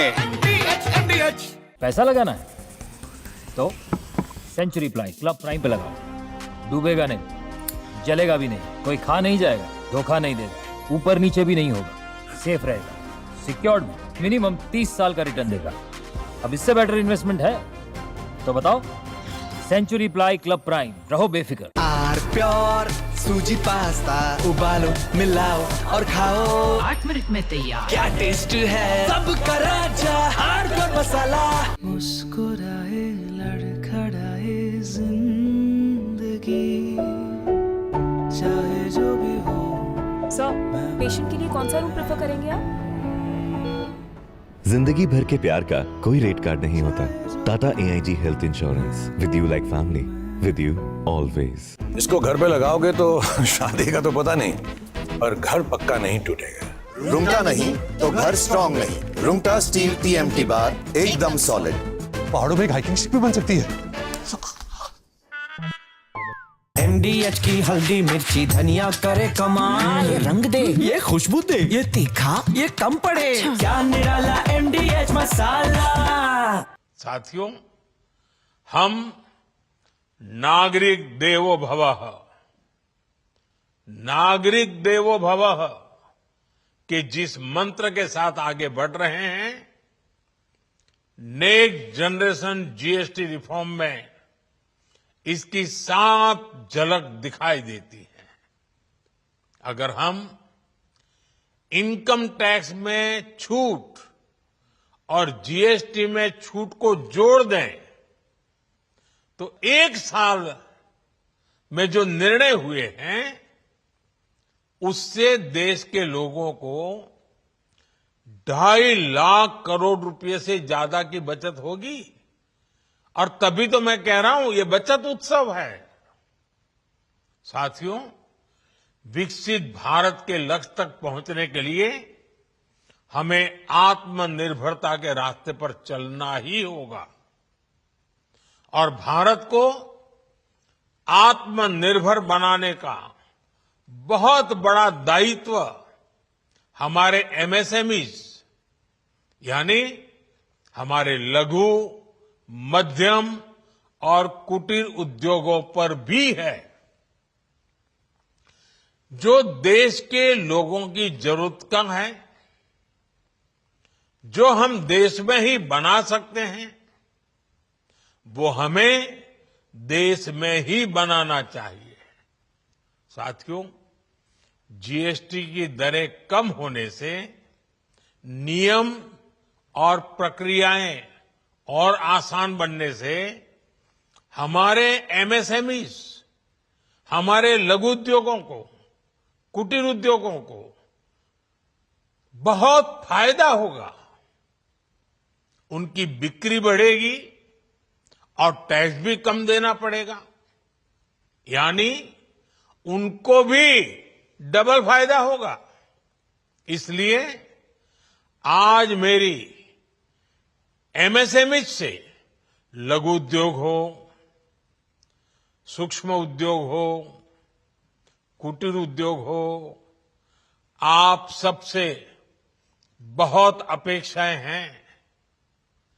आपको भी पता है, जब भारत समृद्धि के शिखर पर था, तब भारत की अर्थव्यवस्था का मुख्य आधार हमारे MSMEs थे, हमारे लघु और कुटीर उद्योग थे।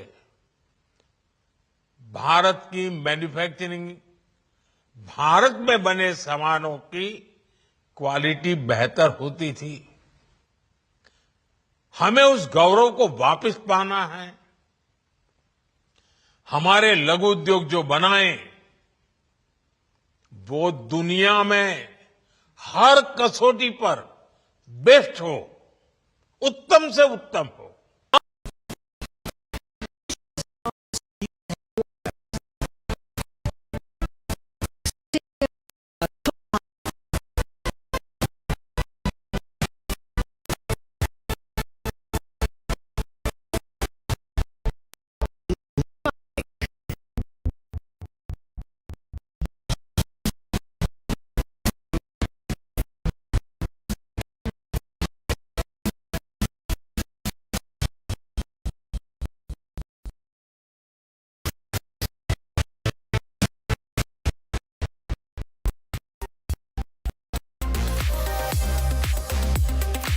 welcome. You're watching The Trending Show with me, Akanksha Khajuri, and this evening we have the top trending stories of the day for you. First up, we'll show you the key moments from Charlie Kirk's memorial service. His wife forgave the shooter, saying that it was what Christ did and it's what Charlie would have done. And then another viral moment from the memorial service after their public fallout. Donald Trump and Elon Musk were seen sitting side by side and chatting as well. We'll show you those visuals, and then we'll show you how at the memorial service, Donald Trump's eldest son mimicked him, and then to a story in the United States that concerns Indian External Affairs Minister S. Jaishankar will be meeting US Secretary of State Marco Rubio tomorrow. Will there be a trade breakthrough? Well, only the time will tell, and we will keep you updated on that. And then to Zubeen Garg's last rites in India, which will be done tomorrow. The entire country is mourning the death of the iconic Asmi singer. And lastly, we will tell you about the Labubu that has lost its charm. Company stock have fell by nearly 9%. And these are the top trending stories that we are tracking for you this evening. Let's get started.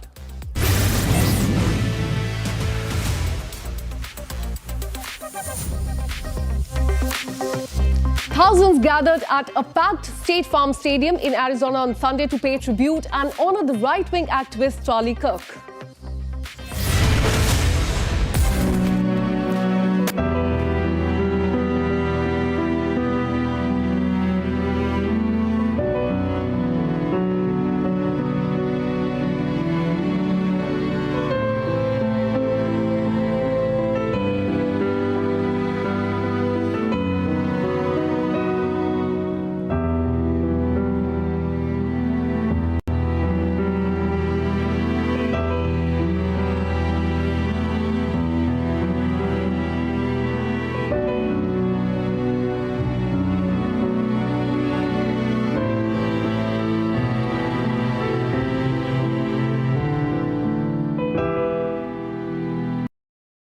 And as you saw in the visuals, thousands gathered at that stadium in Arizona on Sunday to pay tribute and honor the right-wing activist Charlie Kirk, who, remember, was killed over a week ago on September 10th while speaking at the Utah Valley University for the American Comeback Tour, which invited students on the college campuses to debate on the hot-button issues.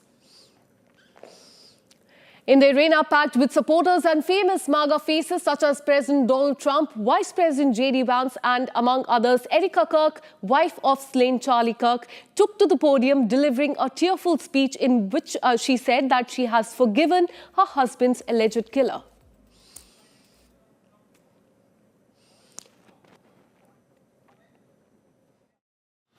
My husband, Charlie, he wanted to save young men, just like the one who took his life.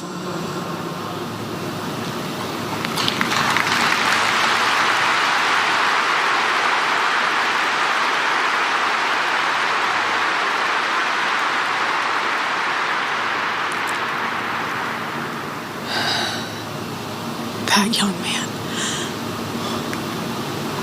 That young man. On the cross, our Savior said,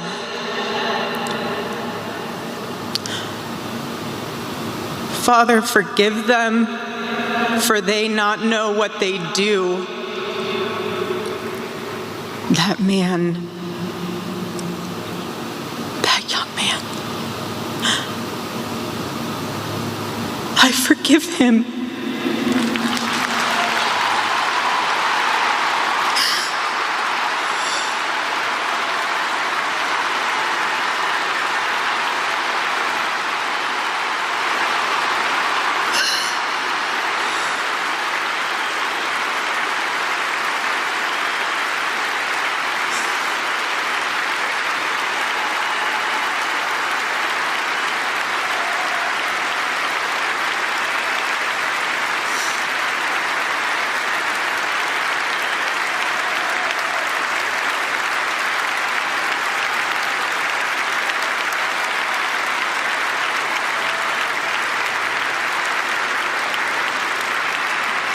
I forgive him because it was what Christ did and is what Charlie would do. The answer to hate is not hate. The answer we know from the gospel is love, and always love. Love for our enemies and love for those who persecute us. And she also recounted the moment when she saw her husband's body after he had been assassinated, saying that she experienced a level of heartache I did not even know existed. When she saw his body, she said she saw the faintest smile on his lips, telling her that he did not suffer and that there was no fear or agony when he died.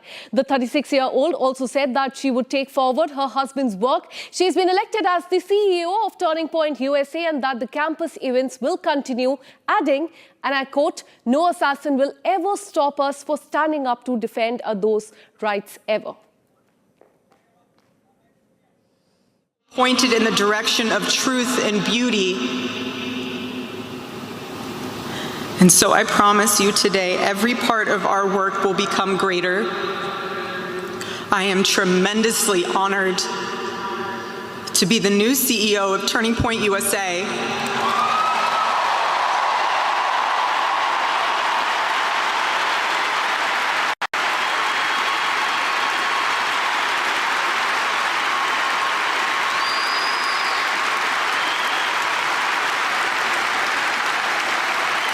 I do not take that lightly. Charlie and I were united in purpose. His passion was my passion, and now his mission is my mission. Everything that Turning Point USA built through Charlie's vision and hard work, we will make 10 times greater through the power of his memory.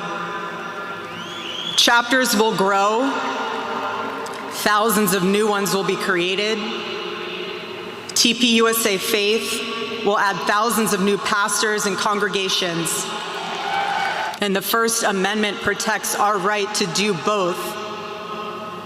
No assassin will ever stop us from standing up to defend those rights, ever.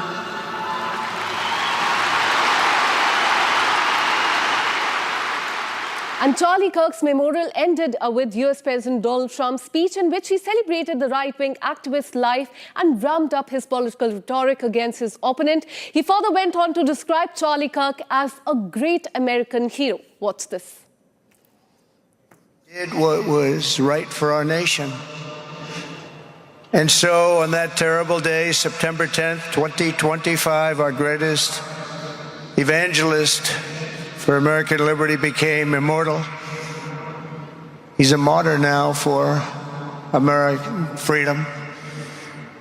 I know I speak for everyone here today when I say that none of us will ever forget Charlie Kirk, and neither now will history. And Donald Trump, with his usual flamboyance, then went on to add that his philosophy towards his opponent was different from Charlie Kirk. Listen to what he said. He was a missionary with a noble spirit and a great, great purpose. He did not hate his opponents. He wanted the best for them. That's where I disagreed with Charlie. I hate my opponent, and I don't want the best for them. I'm sorry. I am sorry, Erica. But now Erica can talk to me and the whole group, and maybe they can convince me that that's not right, but I can't stand my opponent. Charlie Kirk's memorial, which saw thousands and thousands of people converge at the sports stadium in Arizona, also resulted in a union between US President Donald Trump and Elon Musk. In fact, at one stage, the tech billionaire, who had a bitter and a public fallout with the American president earlier this year, sat next to each other, and the pair shook hands and chatted as well. This is the first time that the two have been seen publicly together since Elon Musk exited the government in May earlier this year, and ever since then the two have had a high-profile falling out, which even saw Elon Musk threatening to start his own new political party. It is reported that Kirk acted as a mediator of sorts between Donald Trump and Elon Musk. The Tesla and ex-CEO even posted a photo of his reunion with Donald Trump with a caption, "For Charlie." And what is also going viral on social media, ladies and gentlemen, is a professional lip reader's analysis of Donald Trump and Elon Musk's conversation. The lip reader reveals that Donald Trump greeted Elon Musk with a friendly how are you doing? Trump then reportedly followed up with, I heard you wanted to chat. With UFC icon Dana White joining the conversation, Donald Trump also reportedly suggested, let's try and work out how to get back on track, responding to which Elon Musk in fact nodded. And then Donald Trump folded his hands and allegedly said, I've missed you. The memorial also witnessed some deeply emotional moments. Anger surfaced as several speakers gave in to their feelings. Reports suggest that Donald Trump himself became visibly overwhelmed during the service. In a viral image, his son Eric Trump can be seen standing beside him, gently rubbing his back in support. Have a look. Another moment that has gone viral on social media came when Erika Kirk raised her hand in a gesture that means I love you in a sign language, and a silent yet powerful tribute to her late husband.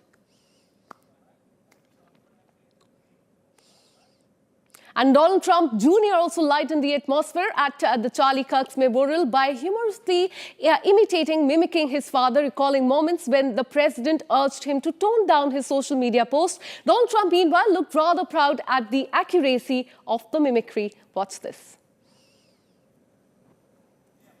Widely known for being a sentimental guy. Anyone who's seen me on social media knows I'm far more likely to crack a joke or get myself in trouble for posting some grossly inappropriate memes than I am to shed a tear. I know this because I've even gotten the call from that guy a couple times. You know, Don, you're getting a little aggressive on social media, Don, relax. But last week, when I received word that Charlie, who was like a little brother to me, had been assassinated, I was truly devastated. We all were. And we're here today to celebrate the way he lived his life and to remember the way he changed so many of ours. To say Charlie knew more about the Bible than me is an understatement, folks. It's like saying Donald Trump knows more about being president than Hillary Clinton or Kamala Harris.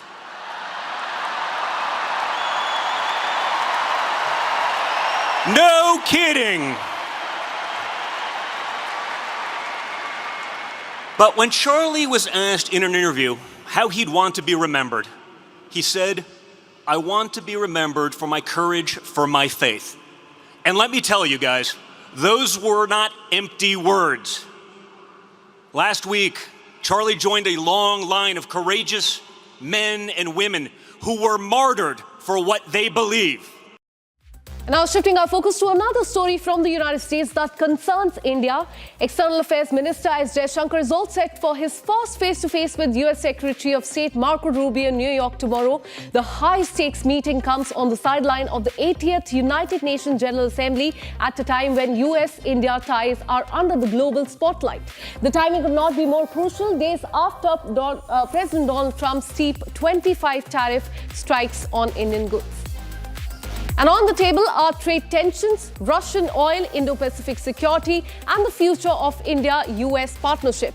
Jaishankar is not just meeting Rubio, he'll also be carrying India's voice to the United Nations with his national statement, which is scheduled later this week.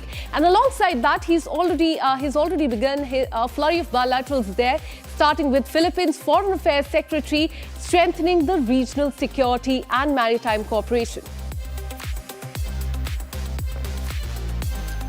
A tough but pivotal reset in India-US narrative could be expected this week.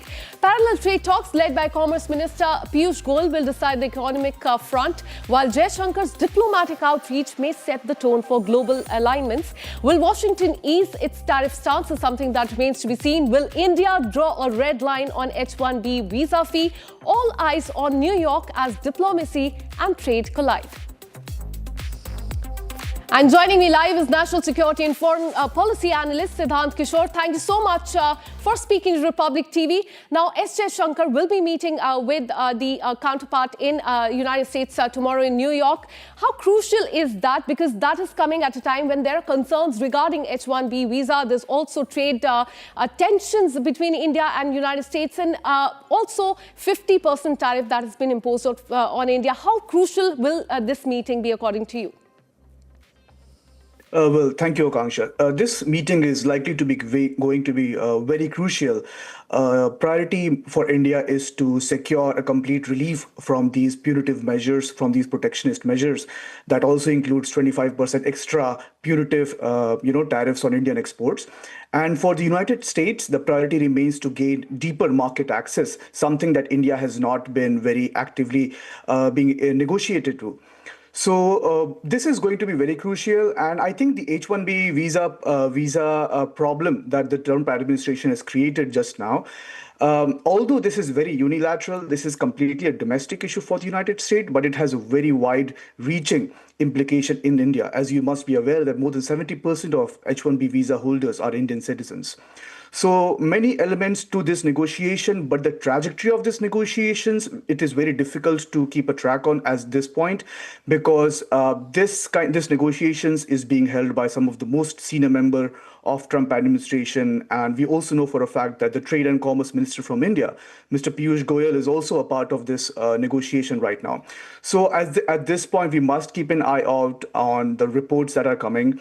I'm suspicious if we are going to get too much of a concrete result. But of course, talking is one thing, and we must keep talking. India must keep talking to the United States and the other way around. But expecting that Trump administration may give some concession on the H-1B visa situation, I think that's too far a stretch. So the concentration must be to give some market access to the United States while also expecting the United States to lift its punitive measures on Indian exports. Absolutely, and this is on the diplomatic front. If we talk about the economic front, Piyush Goyal is also there. He will be meeting with the officials. United States wants its way in the agriculture sector in the country, and India has said a big no to that. So how do you think these trade talks between Piyush Goyal and the officials there are going to pan out, and how crucial will that be? Will there be a thaw? It's something that remains to be seen, but your take on this? Sure. I think giving market access to the agriculture sector is a big problem in India, given that the agriculture sector is the primary base of the Indian economy. So I am doubtful if Piyush Goyal is going to give too much concessions to his counterpart during the negotiation. However, there are different leverage, there are different cards that India can definitely use in this situation. India has also cemented ties with other partners in the BRIC nation. Also, in the recent days, we have seen India and Japan signing critical agreements on strategic partnership. So these are a few things that India is positioning itself in the global frontier as a counterweight to China. So at this point, we also must understand that the outcome of these trade negotiations will also be closely observed by China, on the other hand, because we must know that China, as the global competitor of the United States, is observing this meeting. Whatever the outcome might emerge out of this meeting, China is going to take cognizance of the facts, and it is going to react equally. So I do not want to keep my hopes too much high. It's good to be pessimistic about the outcomes right now than be hopeful and then proven wrong later on. So I think these are the few takeaways that I must highlight. However, we must also remember that India's economy is a very strong one. It has stood in different tests of time, despite several problems in the past. India's reform policies and India's diversification of economic and trade deals are something that have always stood. So I think the priority for India must be to circumvent these problems, circumvent these tariff situation, and diversify its trade partnerships. So Japan is one of those candidates, and there are several other candidates, as you also introduced initially, that India and Philippines have also signed strategic partnership agreements lately. So there is a lot of market that India can tap into as it navigates its difficult relationship with the United States right now. So many moving bits and pieces, but yeah, let's keep our hope in check while both leaders from India and United States are negotiating with each other. Absolutely. Will there be a breakthrough as far as the H-1B concern is concerned, and also the tariff? That is something that remains to be seen. Thanks so much, Siddhant Kishore, for speaking to Republic TV and giving your perspective on this. And this is all we could pack for you in this bulletin of trending. We'll be back tomorrow with much more interesting story. Coming up next is the debate with Arnab Goswami. Keep watching Republic TV. Good night.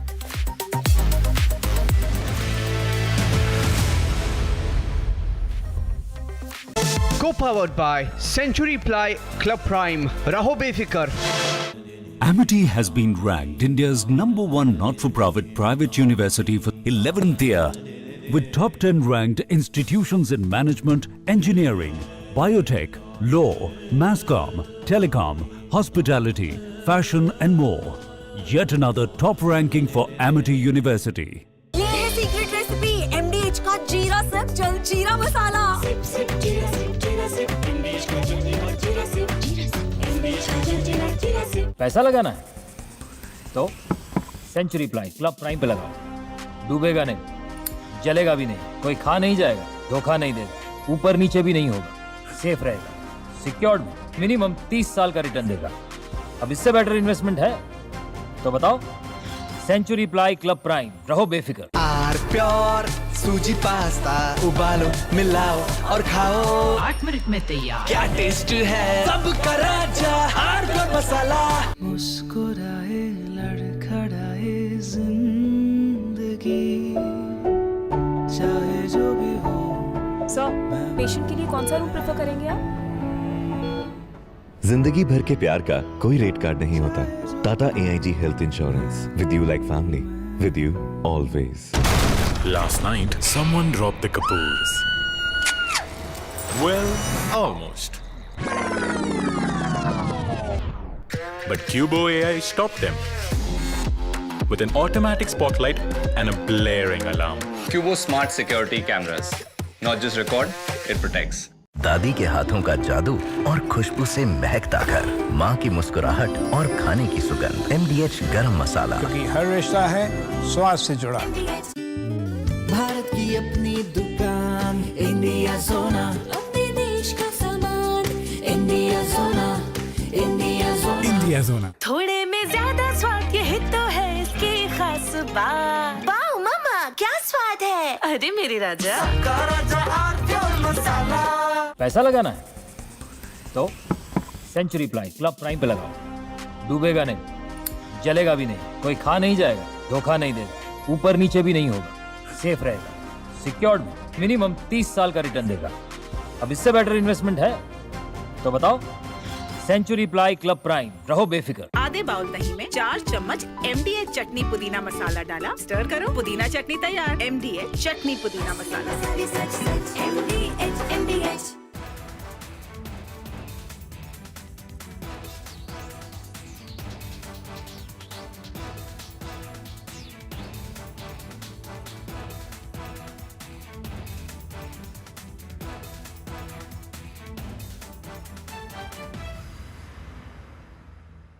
कल यानी नवरात्रि के प्रथम दिवस 22 सितंबर को सूर्योदय के साथ ही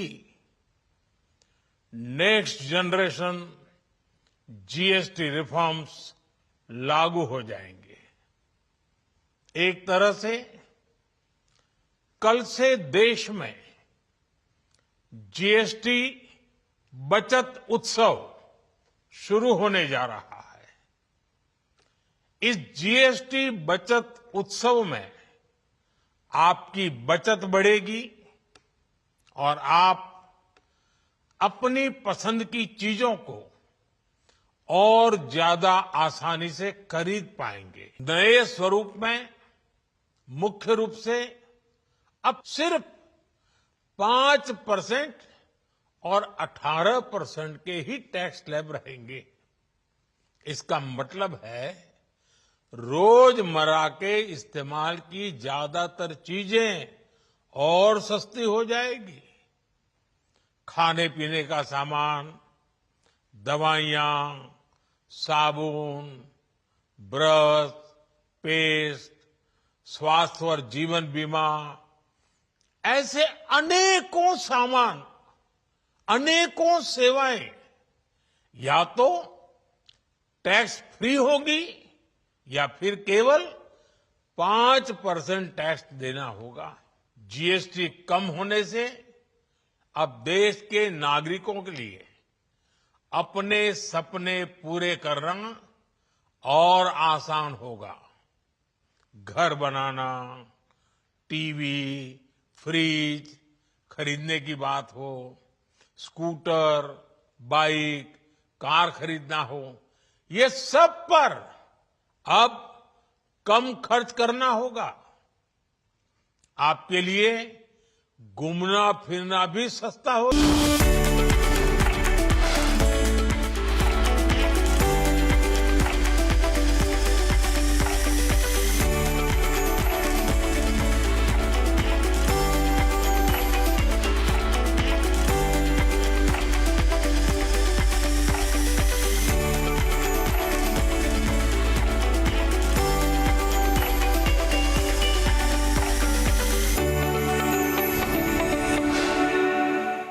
Co-powered by Century Ply Club Prime. रहो बेफिक्र। MDH की हल्दी मिर्ची धनिया करे कमाल, ये रंग दे, ये खुशबू दे, ये तीखा, ये कम पड़े, क्या निराला MDH मसाला। पैसा लगाना है तो सेंचुरी प्लाई क्लब प्राइम पे लगाओ। डूबेगा नहीं, जलेगा भी नहीं, कोई खा नहीं जाएगा, धोखा नहीं देगा, ऊपर नीचे भी नहीं होगा, सेफ रहेगा, सिक्योर्ड मिनिमम 30 साल का रिटर्न देगा। अब इससे बेटर इन्वेस्टमेंट है तो बताओ। सेंचुरी प्लाई क्लब प्राइम, रहो बेफिक्र। R pure shahi paneer masala, delicious, healthy, everyday. Last night, someone stole my car. Well, almost. But Cubo AI stopped him with an automatic spotlight and a blaring alarm. Cubo smart security cameras. Not just record, it protects. ये है secret recipe MDH का जीरा SIP जल जीरा मसाला। SIP SIP जीरा SIP जीरा SIP MDH का जल जीरा सिप MDH का जल जीरा सिप। मुस्कुराए लड़खड़ाए जिंदगी, चाहे जो भी हो। सर, पेशेंट के लिए कौन सा रूम प्रेफर करेंगे आप? जिंदगी भर के प्यार का कोई रेट कार्ड नहीं होता। Tata AIG health insurance, with you like family, with you always. इसको घर पे लगाओगे तो शादी का तो पता नहीं, पर घर पक्का नहीं टूटेगा। रुंगटा नहीं तो घर स्ट्रॉन्ग नहीं। रुंगटा स्टील TMT बार एकदम सॉलिड। पहाड़ों में एक हाइकिंग शिप भी बन सकती है। थोड़े में ज्यादा स्वाद, यही तो है इसकी खास बात। वाओ मामा, क्या स्वाद है। अरे मेरे राजा। I choose a world where we dream, and the limit is the sky, and this world is my home where I'm living my best. Mindfully crafted home decor fabrics. Sansar, a D-Decor brand. Live consciously. अब छोलिया हो या लोबिया, सफेद चने या काले चने, सब कुछ मजेदार बने। साथियों, विकसित भारत के लक्ष्य तक पहुंचने के लिए हमें आत्मनिर्भरता के रास्ते पर चलना ही होगा और भारत को आत्मनिर्भर बनाने का बहुत बड़ा दायित्व हमारे MSMEs यानी हमारे लघु, मध्यम और कुटीर उद्योगों पर भी है, जो देश के लोगों की जरूरत कम है, जो हम देश में ही बना सकते हैं, वो हमें देश में ही बनाना चाहिए। साथियों, GST की दरें कम होने से नियम और प्रक्रियाएं और आसान बनने से हमारे MSMEs, हमारे लघु उद्योगों को, कुटीर उद्योगों को बहुत फायदा होगा। उनकी बिक्री बढ़ेगी और टैक्स भी कम देना पड़ेगा, यानी उनको भी डबल फायदा होगा। इसलिए आज मेरी MSME Pak Air Force slaughters its own people. PAF bombs village near Khyber Pakhtunkhwa. Pakistan's warplane target its own people. debating tonight at 8 p.m. H-1B visas hit with $1 lakh shock. Trump's H-1B hike stuns global tech talent. H-1B fee, challenge or opportunity ahead. Debating tonight at 9 p.m.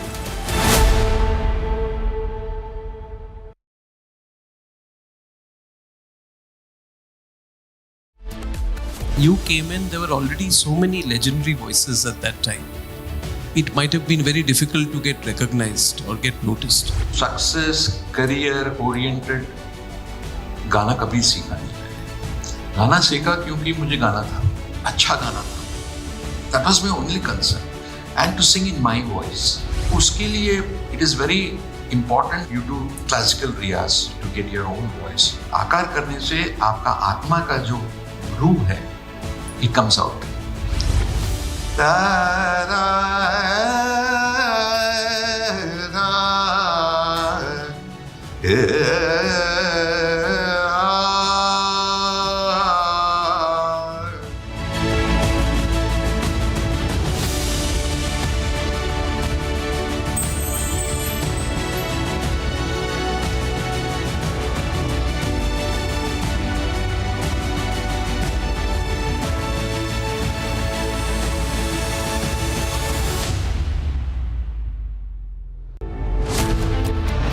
H-1B visas hit with $1 lakh shock. Trump's H-1B hike stuns global tech talent. H-1B fee, challenge or opportunity ahead. Debating tonight at 9 p.m. His Hanuman Chalisa, it has got, you know how many hits? Over 5 billion hits.